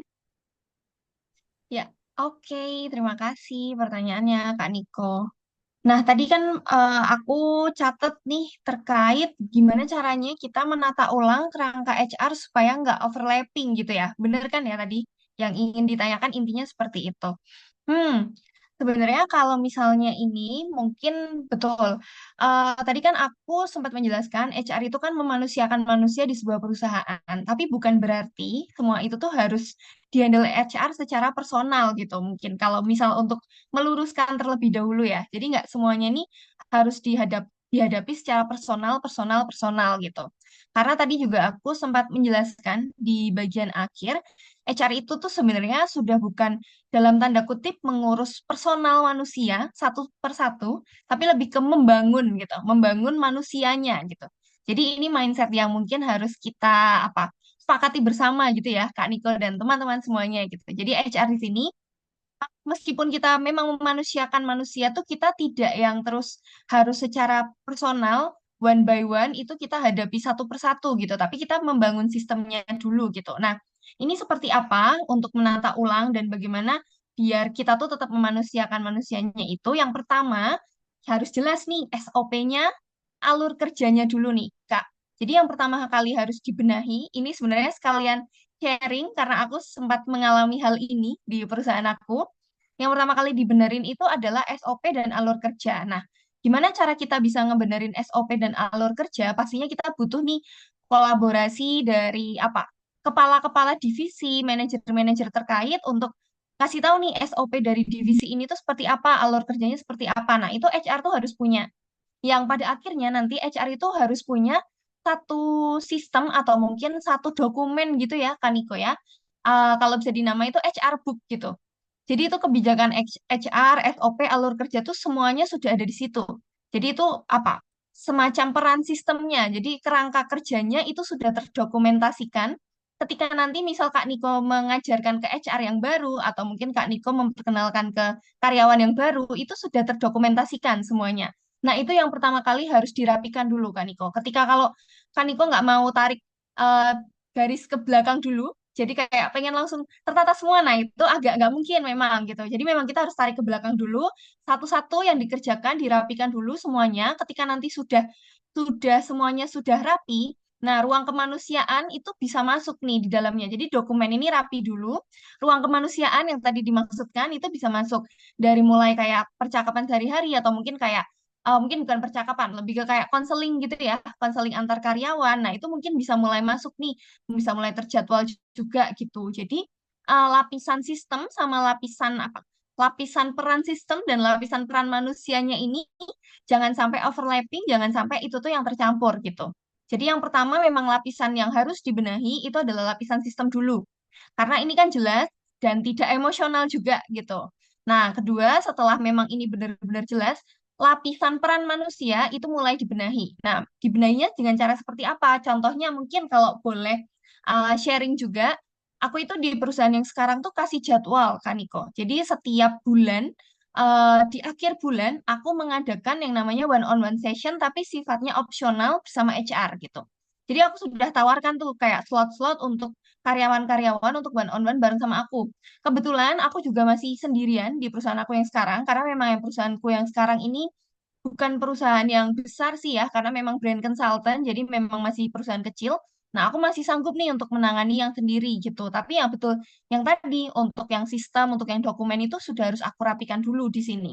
Gitu, Kak Niko. Untuk yang memanusiakan manusianya itu dengan cara membangun sistem yang adil ya. Jadi bukan dengan semuanya harus diurusin personal satu persatu, tapi dibangun dulu sistemnya yang adil. Mungkin kayak nanti bisa ditambahin sama Kak Zenggi sih pastinya, karena juga termasuk dalam hal sistem. Nah, itu baru masuk ke bagian manusianya mau perannya mau di seperti apakah nih HR itu mau tampil sebagai apa? Karena tadi Kak Niko juga sharing ada 3 HR. Nah, mungkin bisa dibagi tugas juga tuh Kak dari 3 HR itu. Jadi mungkin kan nggak semuanya tiga-tiganya ngurusin one on one gitu. Nanti kayaknya agak kewalahan ya. Jadi di sini pembagian tugas. Nah, ini kembali lagi ke sistem tadi gitu Kak. Jadi yang pertama memang lapisan yang harus dibenahi adalah sistemnya dulu. Praktek kecil sih sebenarnya ini kayak mengurangi overlap. Yaitu tadi satu HR book isinya mungkin standarisasi SOP, alur kerja dan hal-hal kecil kayak proses yang berulang. Contoh kayak cuti, terus apa nih?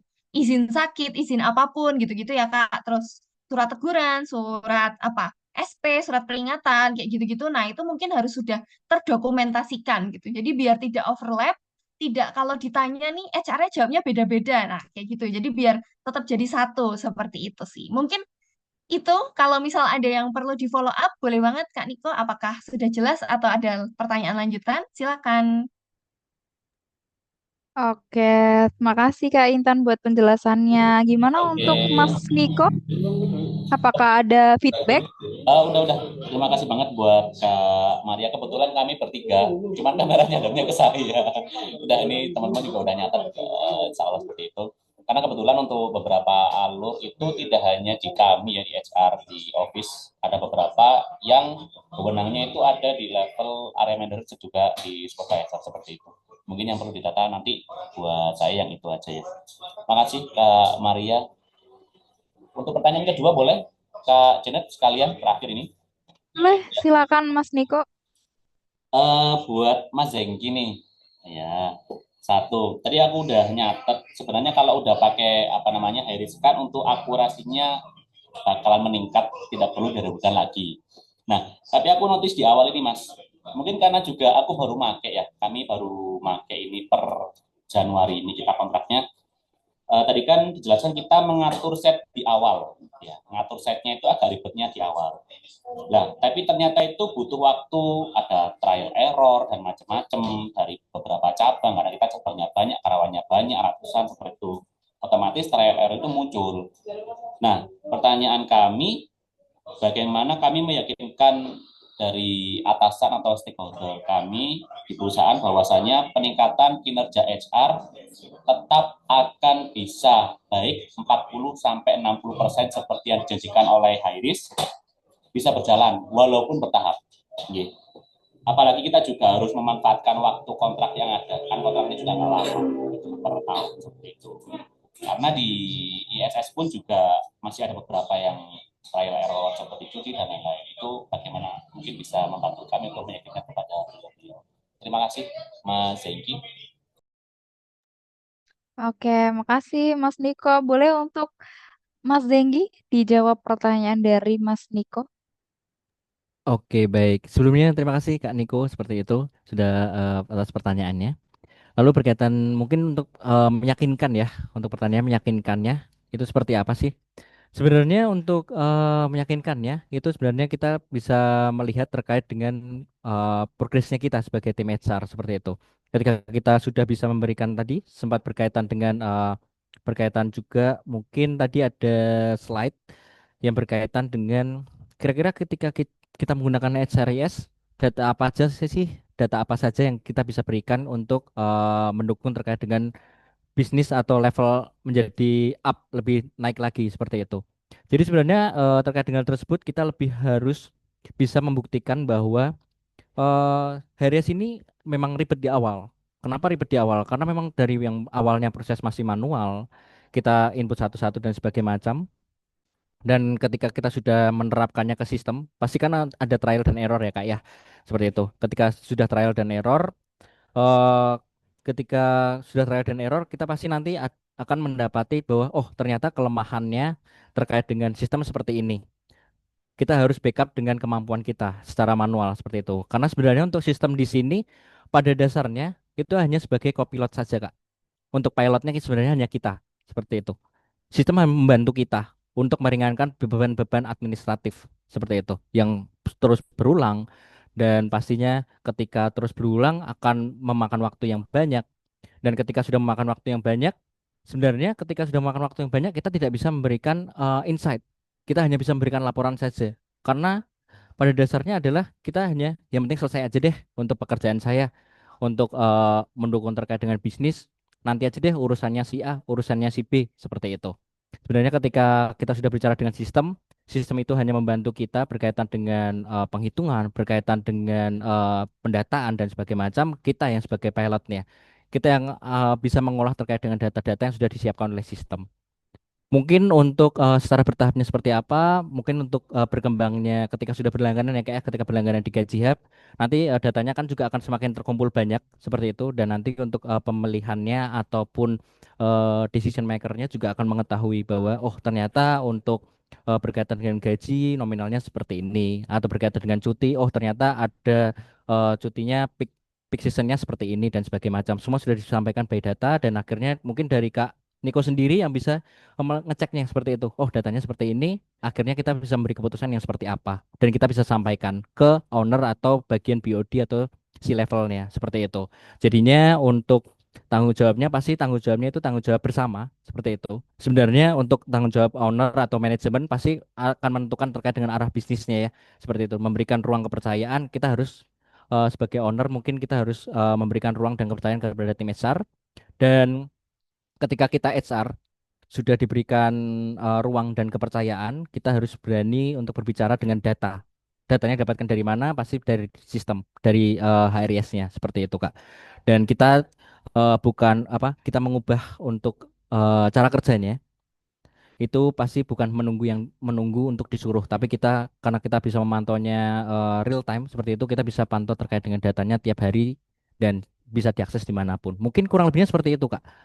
Seperti itu. Mungkin ada pertanyaan kembali atau butuh di follow up seperti itu, Kak? Sudah cukup, sudah kami catat. Terima kasih buat Mas Zenggi. Oke, sama. Baik, terima kasih Kak Niko. Ya, terima kasih. Oke, terima kasih ya buat Mas Zengki dan juga Mas Niko. Selanjutnya kita akan melihat pertanyaan dari kolom komentar. Di sini ada Dila. Apakah Kak Dila bisa berbicara secara langsung atau dari kolom komentar saja? Oke, kayaknya kita bacain dulu begitu ya. Pertanyaan dari Kak Dila yaitu, sore perkenalkan saya Dila, izin mengirimkan pertanyaan kepada Mas Zenggi dan juga Mbak Maria. Apa hambatan utama HR untuk naik ke level strategis? Perubahan kecil apa yang berdampak besar? Mungkin bisa dijawab untuk Mbak Intan dulu gitu ya. Kak Intan, boleh dijawab untuk pertanyaan Kak Dila terlebih dahulu. Oke, Kak Jana, thank you. Oke, Kak Dila, selamat sore. Thank you ya pertanyaannya. Tadi hambatan utama untuk naik ke level strategis. Kalau hambatan utama mungkin aku jawabnya satu hal besar aja ya. Nanti ditambahin sama Mas Enggi ya buat yang lainnya. Kalau hambatan utama buat aku pribadi itu adalah HR itu tenggelam di area administratif dan operasional. Jadi waktu dan energinya itu sudah habis untuk pekerjaan-pekerjaan dalam tanda kutip kerjaan remeh tapi yang menghabiskan banyak energi. Itu sih Kak Dila, itu adalah hambatan utama. Tadi juga kayaknya Kak Zenggi juga sempat bahas di bagian presentasinya, ketika kita itu memang ya terlalu setiap hari ngerjainnya itu aja, kemudian hal-hal yang energinya dihabiskan di hal-hal yang remeh juga. Tadi aku juga sempat membahas, itu membuat kita tuh nggak bisa berkembang nih sebagai seorang individu dan sebagai seorang HR-nya juga gitu. Nah, itu adalah hambatan utama. Nah, terus yang selanjutnya perubahan kecil apa yang berdampak besar? Kalau perubahan kecil yang berdampak besar sebenarnya Sebenarnya kalau dibilang satu hal nggak bisa sih, karena ini menurut aku perubahannya tuh harus seperti anak tangga gitu Kak Dila. Jadi yang tadi yang sudah aku jawab ke Kak Niko dulu, yang Kak Niko tadi, dirapikan dulu nih proses administratif atau proses operasionalnya. Kemudian nanti naik lagi data-data yang ditemukan, itu tuh bisa jadi insight nih buat perusahaan. Kemudian nanti naik lagi, nah mulai nih seorang HR itu mulai bisa nih membaca apa gerak bisnis atau mungkin tren bisnis, tren marketing di masyarakat seperti itu. Nah, jadi itu kayak naik-naik gitu Kak Dila. Jadi kayak sebuah tangga. Perubahan kecil itu mungkin bukan cuma satu aja yang nanti berdampaknya besar, tapi dari hal kecil satu persatu, kemudian itu nanti naik ke sebuah tujuan gitu. Jadi benar-benar kayak tangga gitu. Kalau cuma jawab satu, sepertinya aku nggak bisa. Jadi memang harus bertahap. Seperti itu sih mungkin kalau jawaban dari aku. Mungkin bisa langsung ditambahin sama Kak Singgi langsung kali ya. Oke, terima kasih ya Kak Intan buat jawabannya. Boleh untuk Mas Zenggi dijawab untuk pertanyaan dari Kak Dila? Oke, terima kasih Kak Janet. Halo Kak Dila, salam kenal seperti itu. Untuk pertanyaannya cukup cukup bagus juga ya seperti itu karena memang sudah ada untuk keinginan untuk naik levelnya seperti itu. Dan mungkin untuk berbicara tentang hal tersebut, sebenarnya tadi sudah disampaikan dengan Kak Intan seperti untuk garis besarnya. Sebenarnya terkait dengan hambatan utama HR naik level itu sebenarnya adalah pasti yang utama adalah HR itu masih terjebak di pekerjaan yang operasional harian seperti itu. Hambatan yang paling umum karena memang dari waktu dan energinya itu habis di pekerjaan yang rutin, baik itu input absensinya, itu kan untuk tiap hari ya. Kita input secara manual. Rekap cutinya jika ada, berarti kan ketambahan untuk tiap harinya. Sudah ada absensi, cuti kita harus rekap, lalu penghitungan payroll di waktu tertentu dan itu memakan waktu lama.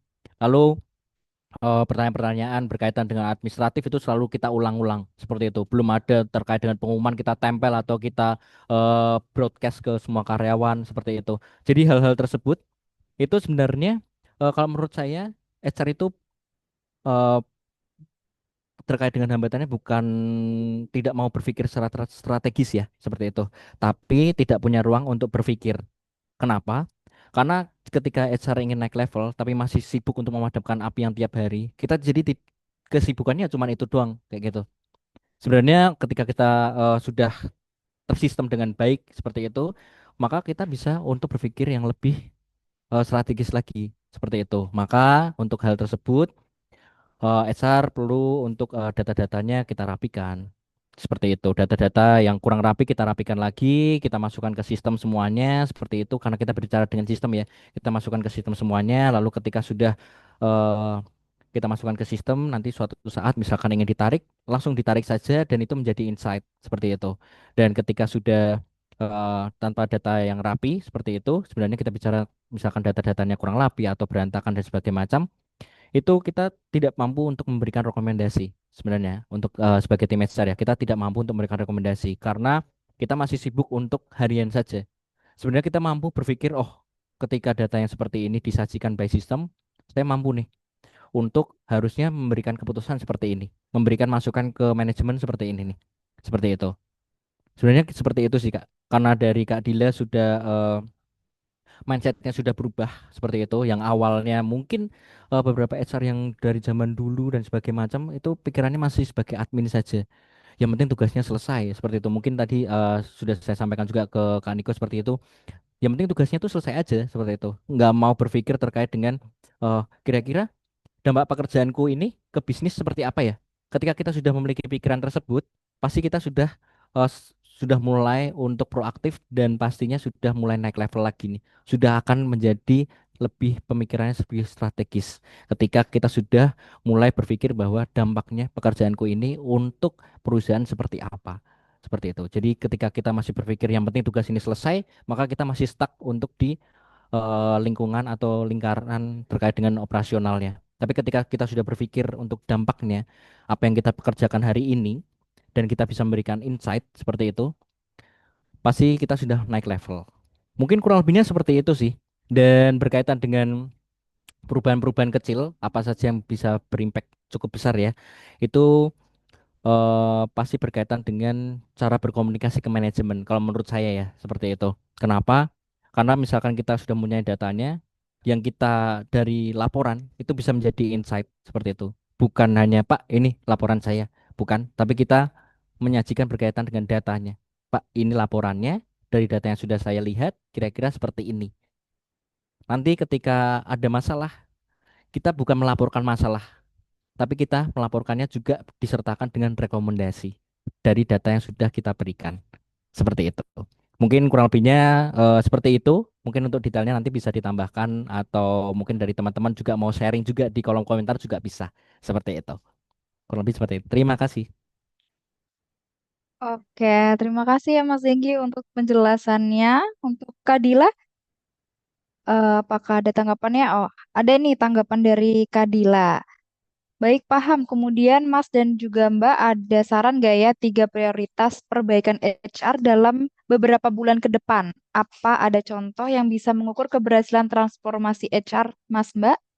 Boleh untuk pertanyaan Kak Dila lanjutannya dijawab oleh Kak Intan terlebih dahulu mungkin kali ya. Boleh Kak Intan? Oke, Kak Dila. 3 prioritas perbaikan HR gitu. Nah, mungkin eh, sebenarnya kalau misalnya aku memberikan saran, mungkin aku harus tahu dulu nih, kira-kira Kak Dila itu posisinya sekarang HR-nya tuh di apa level yang di mana gitu ya? Karena mungkin aku nggak bisa, ini saran mungkin nggak bisa masuk ke semuanya gitu, karena bisa aja nih ada juga kayak yang udah mulai transformasi ke bidang yang strategik atau mungkin transformasi ke teknologi gitu. Tapi kalau misalnya Kak Dila itu masih di HR yang dalam tanda kutip palu gada, seperti tadi yang ada di kolom chat juga, mungkin prioritas yang aku sarankan untuk Kak Gila itu adalah rapikan fondasinya dulu Kak, pastinya gitu. Rapikan fondasi HR dulu. Nah, itu apa sih rapikan fondasi HR itu? Rapikan fondasi HR itu ya tadi itu alur kerja, SOP, sesimpel dari divisi HR-nya dulu aja nih, kayak proses rekrutmen, proses payroll, itu alurnya seperti apa, itu terdokumentasikan semua, dan tidak ada overlapping, nggak ada yang miss-miss dan segala macam, terus ada waktu penyelesaiannya juga, jadi mungkin bisa lebih diukur seperti itu. Jadi dirapikan dulu nih yang pertama. Kemudian yang kedua juga mungkin dari data-data yang nantinya sudah dirapikan itu naik level mulai dipakai untuk bikin keputusan gitu. Contohnya misal sudah mulai mengkelompokkan kayak kontrak-kontrak karyawan atau mungkin sudah mulai melihat kayak oh ternyata aku rekrut divisi sosial media sama divisi sales nih ternyata cukup panjang ya waktunya ternyata kenapa ya cukup panjang, nah itu dievaluasi. Jadi data-data yang sudah terkumpul dari semua informasi itu bisa dipakai untuk menjadi evaluasi untuk membuat sebuah keputusan sederhana seperti itu. Nah, kemudian nanti yang ketiga, level yang selanjutnya, nah itu mungkin bisa memperkuat perannya HR sebagai partner, nggak cuma sebagai eksekutor. Jadi nggak cuma sebagai yang ngerjain aja, tapi juga sebagai yang mikir.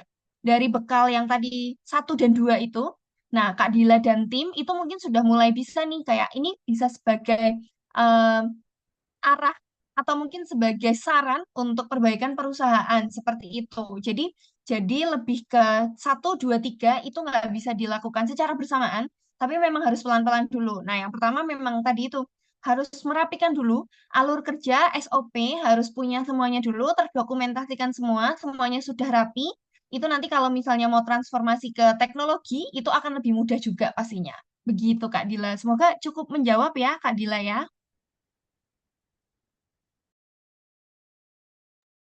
Oke, terima kasih ya buat Kak Intan buat penjelasannya. Kira-kira dari Mas Zenggi ada tambahan atau sudah cukup? Oke, mungkin tambahannya sedikit ya kali seperti itu. Mungkin Boleh. merangkum juga mungkin dari Kak Intan juga sudah menjelaskan seperti itu.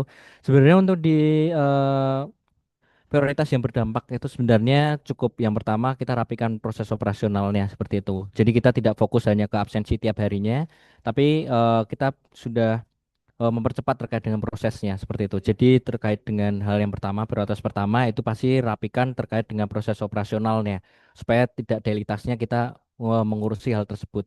Lalu yang kedua itu pasti mulai menggunakan data untuk mengambil keputusan seperti itu.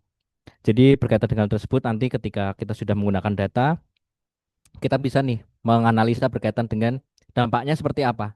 Seperti itu. Dan lalu yang ketiga, mungkin terkait dengan tadi juga sudah disampaikan dengan ke Kak Intan seperti itu, kurang lebihnya akan sama. Tapi di sini itu pasti cara HR untuk berkontribusinya ke bisnisnya seperti itu sebagai teman atau sebagai rekanan dari ownernya seperti atau BOD atau C levelnya. Kenapa? Karena ketika kita sudah mengubah cara kita berkontribusi, yang awalnya kita hanya melaporkan seperti itu ya, tapi kita bisa memberikan rekomendasi, tidak menyampaikan masalah, tapi dengan solusi juga. Yang awalnya misalkan kita laporan turnover naik nih Kak, turnover naik nih Bu, seperti itu kita rubah itu naik di divisi A, divisi B. Kira-kira solusinya seperti ini atau rekomendasinya seperti ini Pak Bu, seperti itu. Mungkin hal tersebut bisa mengubah kita terkait dengan proses transformasi ke hal atau naik levelnya. Kurang lebihnya seperti itu sih Kak, seperti itu. Mungkin kurang lebihnya seperti itu dari saya, seperti itu. Terima kasih. Oke, terima kasih ya Mas Enggi buat penjelasannya dan juga terima kasih buat Kak Dila atas pertanyaannya. Semoga bisa menjawab gitu ya pertanyaan-pertanyaannya. Oke, kita lanjut ke pertanyaan selanjutnya dari Hairudin dan ini pertanyaannya untuk Kak Intan. Pertanyaannya, apa indikator fundamental HR OPR ke strategis, operator ke strategis? Apakah setiap perusahaan harus mengikuti pergeseran tersebut? Kemudian ada pertanyaan lanjutannya, jika harus, apakah itu merupakan tanggung jawab HR atau owner? Boleh untuk Kak Intan dijawab pertanyaan untuk Kak Hairudin. Oke, terima kasih Kak Hairudin untuk pertanyaannya. Pertanyaannya ada tiga ya, indikator, terus apakah harus mengikuti, sama tanggung jawabnya siapa. Oke, untuk yang indikatornya dulu Kak Hairudin. Untuk indikator itu mungkin yang tadi sudah sempat dijelaskan dari beberapa kali menjawab tadi. HR itu harus terlibat nih sebelum keputusan itu diambil. Karena kan seringkali kayak HR itu dilibatkannya tuh di akhir. Contohnya tuh seperti apa sih Kak? Contohnya seperti ini. Segampang misal kayak perusahaannya Kakak itu pengen bikin cabang baru gitu. Nah, terkadang HR itu dilibatkannya di akhir, cuman untuk rekrutmen aja gitu. Padahal seharusnya HR itu dilibatkan dari tahap perencanaan. Jadi bukan rekrutmennya itu apa ya, diminta rekrutnya itu nggak harus di akhir, tapi dari awal itu HR bisa kasih input nih. Kira-kira kalau di daerah sana ketersediaan talentnya gimana ya, terus skema kerjanya seperti apa ya, resiko turnover-nya itu seperti apa, dan mungkin kayak semacam waktu realistis untuk rekrutmen tuh kapan sebagainya seperti itu. Itu contoh contoh sederhananya aja untuk kayak sebuah keputusan apa sih HR itu bisa bisa dilibatkan gitu. Kemudian indikatornya untuk yang mulai strategis tadi juga people strategy itu selaras dengan arah bisnis. Jadi nggak cuman arah bisnisnya aja nih yang di apa biasanya kan perusahaan itu kayak target revenue-nya berapa? 10 miliar gitu ya tahun depan gitu misalnya. Nah, itu memang target nih, target sebuah perusahaan. Tapi people strateginya itu juga harus ditargetkan atau mungkin sudah mulai harus dipikirkan gitu. Jadi HR itu nggak cuma rekrut banyak orang juga, tapi juga diatur nih kira-kira workload analysis-nya itu sudah jalan atau belum nih dilihat. Apakah benar kita tuh harus rekrut banyak-banyak-banyak tapi keluarnya juga banyak kan sama aja sebenarnya. Kemudian skema kontraknya harus diperbaiki juga. Kira-kira apa sih yang bikin turnover-nya tuh besar gitu. Nah, itu kan mulai mulai apa? Mulai bagian strategik ya, mulai berpikir gitu HR-nya, bukan cuman kayak oh dia keluar, oke aku langsung rekrut lagi. Oh dia keluar, oke aku rekrut. Bukan seperti itu. Tapi kita mikirin, kenapa? Ini tuh kenapa kok bisa turnover-nya tinggi itu apa nih? Apakah karena sistem kontraknya? Apa karena akunya kemarin nge-onboarding-nya kurang tepat ya? Atau mungkin manajernya nih leadership-nya kurang gitu. Nah, itu yang harus diperhatikan gitu. Atau mungkin nggak dari tiga itu, tapi dari oh dia ternyata underload nih, padahal dia pengennya kerja gitu. Nah, berarti kan workload analysis-nya kurang diperhatikan gitu. Jadi people strategy ini itu harus selaras juga nih sama arah bisnis. Kalau bisnisnya pengen revenue 10M, berarti kira-kira sumber dayanya berapa nih yang harus diberdayakan gitu istilahnya.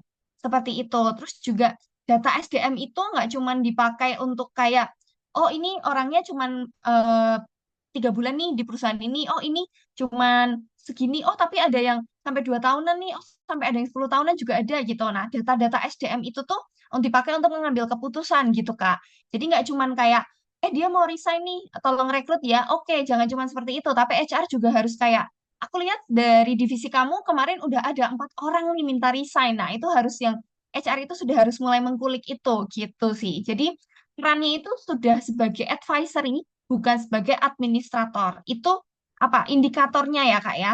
Terus setiap perusahaan harus mengikuti pergeseran tersebut atau enggak? Sebenarnya ini agak bias pribadi Kalau menurut aku sebenarnya harus semuanya iya, tapi tidak harus sekarang, Kak. Jadi nggak harus sekarang ini gitu. Kenapa aku bilang semuanya iya? Karena kalau kita lihat apa nih, pergeseran teknologi kita tuh cepet banget ya. Kita yang mungkin kalau aku mungkin kalau ada yang seumuran sama aku dari yang awalnya HP-nya tuh masih HP hitam putih, HP Nokia yang keras itu. Sekarang kita terus pakai BlackBerry, terus tiba-tiba sekarang pakai touchscreen, terus nggak tahu lagi nih kita mau pakai yang apa. Anggapannya seperti itulah perubahan teknologi kita yang cepet tuh. Dan sekarang ditambah ada AI juga kan, Kak. Nah, makanya kalau tidak berubah ke arah yang strategis, itu akan ketinggalan banget gitu, Kak. Jadi, kalau misalnya harus, iya harus, tapi tidak harus sekarang. Pelan-pelan dulu nggak apa-apa. Terutama itu akan lebih relevan lagi kalau bisnisnya memang mulai bertumbuh, terus kayak SDM-nya tuh kompleksitasnya itu mulai meningkat, sama apa ya, keputusan bisnisnya itu sudah semakin besar gitu ya. Tadi sih sejalan dengan bisnisnya sudah mulai bertumbuh. Bertumbuh itu nggak harus mulai buat cabang baru ya, tapi mungkin juga seorang HR itu juga boleh tahu loh Kak, kayak revenue perusahaan itu berapa, atau mungkin kayak net profitnya itu berapa. Nah, menurut aku sih seorang HR tuh harus tahu itu untuk dia tuh nanti bisa berpikir langkah selanjutnya tuh seperti apa gitu.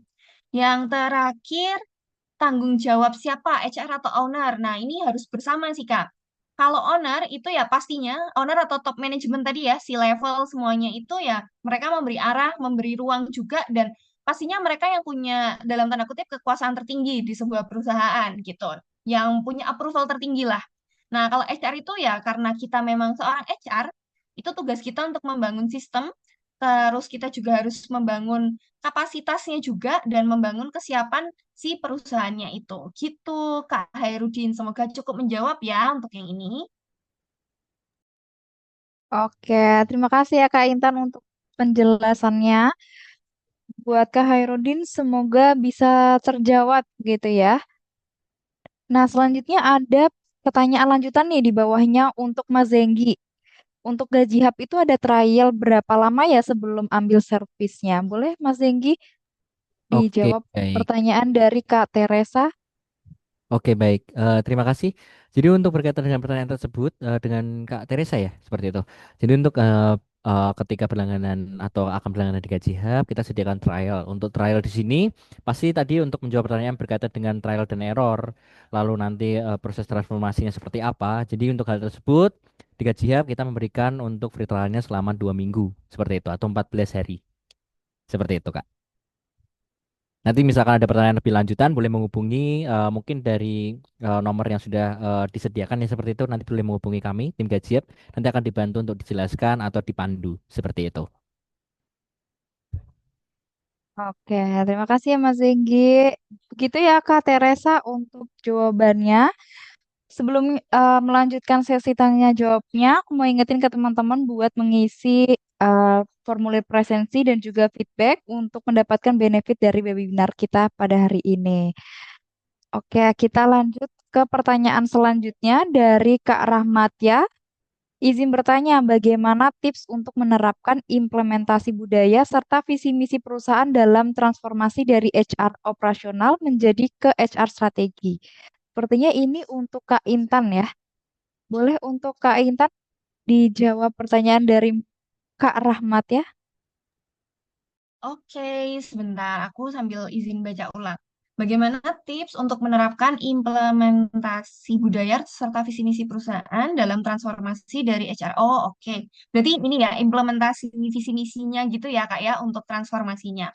Oke, sebenarnya kalau mau menerapkan apa budaya sama value budaya sama visi misi perusahaan saat HR bertransformasi itu, mungkin aku kayak kasih tips praktisnya gitu ya, Kak ya.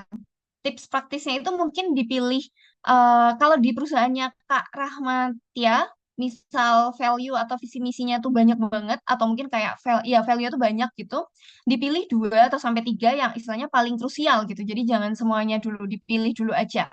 Tapi kecuali kalau memang value-nya cuma 3 gitu, nah itu mungkin bisa bisa langsung ditetapkan dulu nih prioritas-prioritasnya gitu. Nah, eh, kenapa nggak dipilih semua? Karena HR itu sering kali itu kayak jadi gagal kalau itu langsung menjalankannya sekaligus gitu. Jadi ditentukan dulu nilai prioritas yang memang benar-benar dibutuhkan bisnis yang saat ini gitu. Jadi bukan berhenti di pertanyaan sebuah pertanyaan besar yang kayak perilaku apa nih yang mau diharapkan, tapi lebih kepada kayak misal nih visi misinya tuh ada bagian kayak kolaborasi gitu. Nah, berarti harus ada indikator capaiannya nih Kak gitu. Kira-kira apa nih yang bisa diukur dari value kolaborasi ini, entah dari cara kerja timnya atau mungkin kayak penilaian kerjanya itu seperti apa dan yang lain-lain. Nah, itu indikatornya dulu, baru nanti kita bisa turunkan ke perilaku-perilakunya seperti itu. Ini jadi kayak kayak bikin KPI sebenarnya Kak. Karena jatuhnya dari visi misi, dari value visi misi nanti diturunin ke indikator-indikator perilaku yang bisa kita ukur seperti itu. Nah, kemudian dari yang kedua, integrasikan budaya atau culture itu ke proses inti HR-nya itu.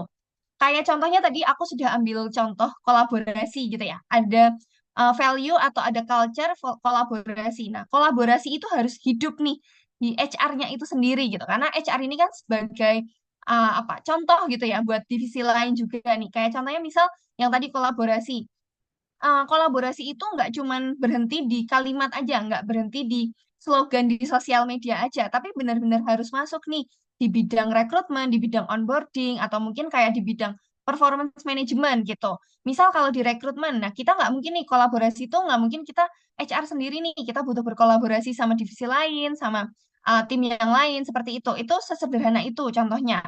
Kemudian kalau misalnya udah berjalan nih dari divisi HR-nya sendiri, sudah mulai bisa, oh oke, kayak value-nya sudah mulai masuk nih dari HR-nya sendiri. Nah, mulai disosialisasikan ke pimpinan-pimpinan atau ke line manajernya juga gitu.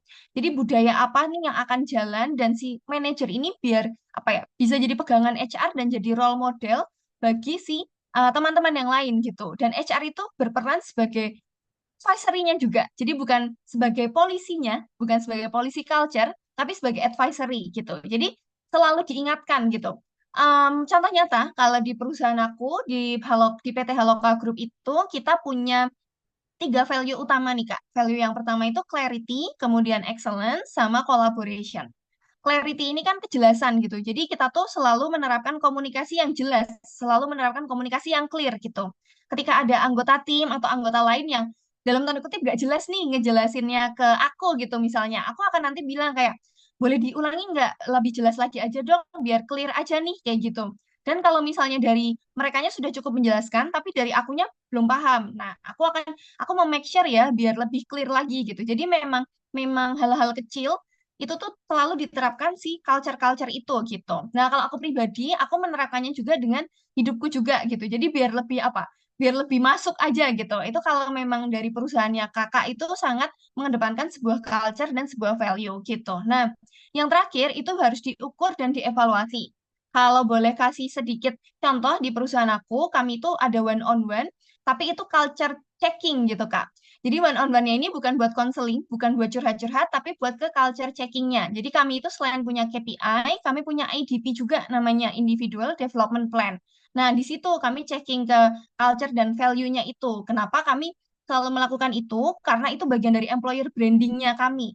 Kami employer branding itu nggak yang melulu kayak bikin apa, bikin di reels yang lucu-lucuan gitu nggak. Tapi kami ya udah semua karyawan yang kerja di PT Haloka Group itu harus menjalankan employer branding mau dimanapun mereka berada biar kelihatan nih oh itu tuh orang Haloka nih oh orang Haloka tuh seperti ini kayak gitu itu cukup cukup nanti bisa membantu perkembangan perusahaannya kakak sih kalau memang itu bisa terinternalisasi dan terpraktekkan dengan baik. Semoga menjawab ya Kak Rahma. Oke, terima kasih banyak Kak Intan buat tanggapannya. Semoga Kak Rahmat ya bisa mengerti ya maksudnya dari Kak Intan. Oke, mungkin ini pertanyaan terakhir kali ya karena keterbatasan waktu. Ada pertanyaan dari Kak Dimas Putra. Saya Dimas, saya Dimas HR BPA Kre Indonesia di industri arsitektur yang serba cepat dengan mayoritas Gen Z. Saya menerapkan Form 360 sebagai strategi yang paling fair dan relate untuk mengurangi bottleneck komunikasi karena dengan memberikan hak suara yang sama bagi setiap individu untuk saling menilai, kita bisa mendapatkan perspektif yang jujur dan menyeluruh tanpa ada bias dari satu pihak saja. Ini ada 2 pertanyaan. Yang pertama dari pertanyaan untuk Kak Intan ya. Gimana strateginya Ya Kak Intan, agar transparansi dalam penilaian 360 ini tetap menjaga profesionalitas tim dan tidak bergeser menjadi ajang saling menyalahkan antar departemen yang justru merusak moral. Kemudian untuk pertanyaan buat Mas Zenggi, apakah Gaji Hub mendukung validitas data untuk menampung format Form 360 yang masif agar HRBP bisa melihat pola hambatan komunikasi secara akurat tanpa harus melakukan analisa manual yang rumit? Oke, mungkin ini bisa dijawab dari Mas Zenggi dulu kali ya. Boleh Mas Zenggi?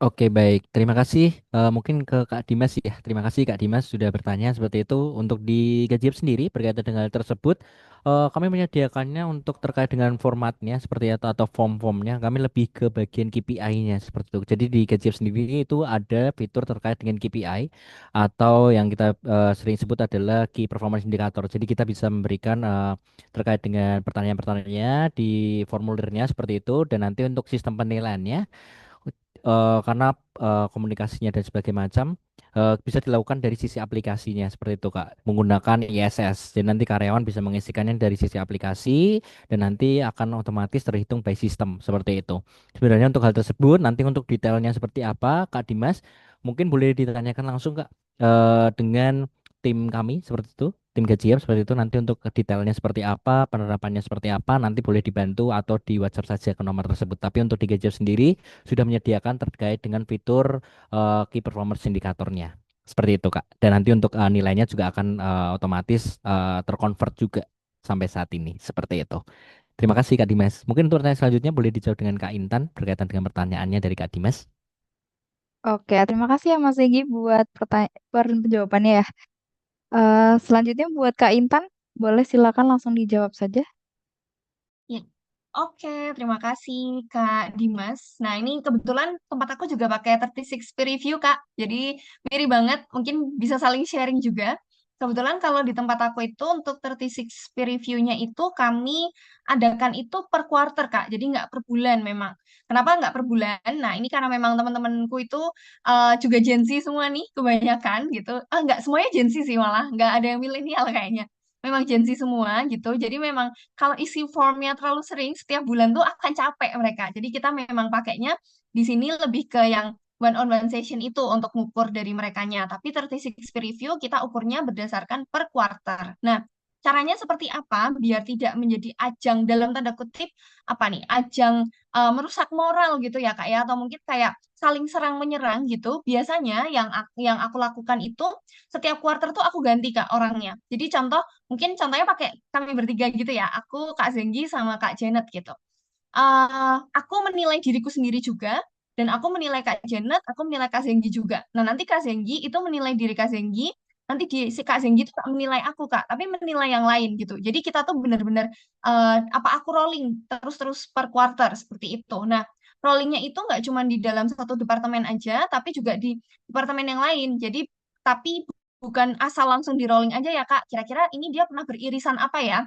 Segampang gini, kalau di kantor aku kan memang ada sistem hybrid gitu ya Kak ya. Jadi segampang kayak misal, oh anak ini sering WFC bareng sama orang itu. Nah itu aku langsung kasihkan. Meskipun mereka nggak pernah ada proyekan bareng gitu. Tapi kan paling nggak dia pasti pernah berkomunikasi dong sama si orang ini gitu. Jadi aku kasih ke situ. Dan aku juga kasih ke orang yang semisal nih pernah ada dalam tanda kutip konflik gitu. Nah itu aku kasih. Jadi biar adil, biar fair, itu aku nggak cuman ngeliat dari kayak oh ini kayaknya aku silang ini deh aku Excel aja langsung acak gitu nggak tapi benar-benar aku pikirin gitu ini gini gini gini gitu karena ya kembali lagi tim aku belum yang tim yang terlalu besar jadi aku masih bisa memikirkan itu nah kalau misalnya timnya Kak Dimas ini sudah tim yang besar Kak Dimas bisa kolaborasi sama manajer yang terkait gitu di sini adalah apa PR-nya Kak Dimas dan PR-nya manajer juga gitu. Kira-kira Kak Dimas bikin seperti ini nih list datanya, apakah sudah sesuai atau belum? Nah, itu harus diflorkan sama Kak Dimas. Jadi di sini harus ada bentuk kolaborasinya. Seperti itu sih Kak. Dan perlu tegaskan juga bahwa six peer review itu tuh untuk development gitu. Ini mungkin yang harus di mindsetnya juga harus dibangun dan dibentuk juga ya Kak ya. 36 peer review ini adalah development, bukan penilaian untuk disanksi gitu. Karena kan kebanyakan karyawan itu mikirnya, oh ini buat disalah-salah ini, oh ini buat buat dikasih hukuman nih, atau ini buat reward ataupun apa gitu. Nah, mungkin boleh nih sambil dibentuk mindsetnya ini tuh untuk development, bukan untuk sanksi atau untuk penilaian akhir yang menghukum gitu. Apalagi perusahaannya Kak Dimas di sini kan mayoritasnya Gen Z gitu. Nah, Gen Z itu kalau aku ngelihat emang sangat aware dengan yang namanya development gitu. Jadi itu mungkin boleh sambil di apa? Digaungkan gitu ya Kak. Ini untuk development, untuk individual plan-nya juga bisa, untuk satu tim departemen atau satu tim divisinya juga bisa seperti itu. Nah, lalu dijadikan anonim juga pastinya Kak. Jadi misalnya kayak Kak Dimas itu nanti lebih ke sistem sih gimana cara ngaturnya, tapi pastinya hanya Kak Dimas yang tahu nih kira-kira kayak oh Intan tuh nilai siapa siapa siapa gitu. Oh, Intan dinilai siapa tuh Intannya nggak tahu gitu Kak. Jadi dijaga kerahasiaannya pastinya gitu. Dan HR ini memfasilitasi hasil gitu. Jadi bukan membagikan aja, bukan sekedar ini loh nilai kamu segini gitu. Nggak kayak gitu Kak, tapi benar-benar harus difasilitasi juga fokusnya ke pola-pola yang muncul, tema-tema yang muncul atau mungkin kayak komentar tajam itu tuh juga perlu diperhatikan juga seperti itu sih. Jadi mungkin apa ya? 36 peer review itu bukan kayak mencari kesalahan atau siapa yang paling jelek nih kerjanya gitu, tapi mungkin eh, bisa dimulai dengan sebuah mindset bahwa 36 peer review ini gimana caranya kita, cara kerja kita itu bisa lebih bertumbuh lagi, kitanya sebagai individual itu juga bisa lebih bertumbuh lagi, seperti itu. Semoga cukup menjawab ya, Kak Dimas ya. Oke, terima kasih ya Kak Intan untuk jawabannya. Terima kasih juga buat Kak Dimas yang sudah bertanya begitu ya. Semoga jawabannya dari kedua narasumber kita bisa diterima begitu ya.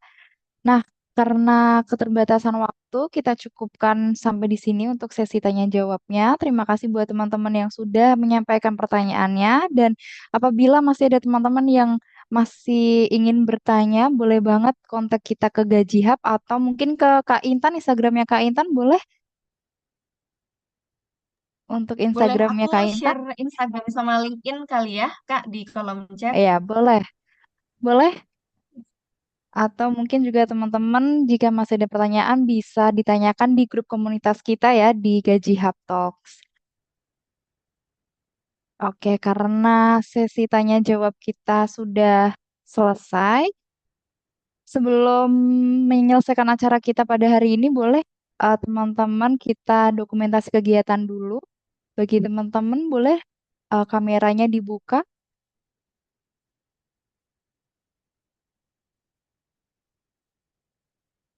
Mungkin yang mau ikut berfoto, boleh segera dibuka kameranya.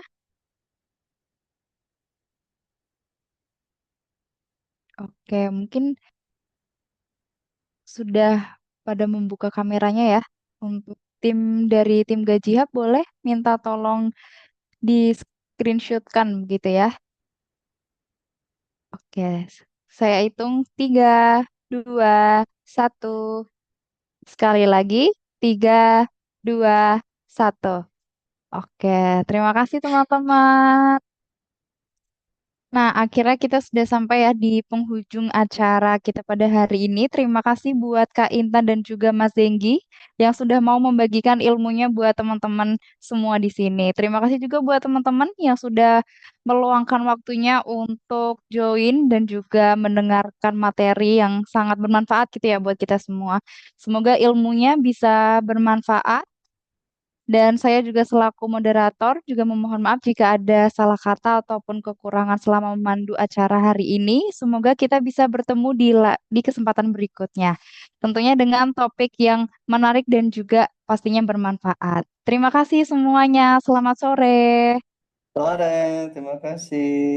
Selamat sore Terima kasih. teman-teman. Terima kasih. Kita semua sehat selalu. Sehat Salam selalu Idul juga. Fitri. Terima kasih.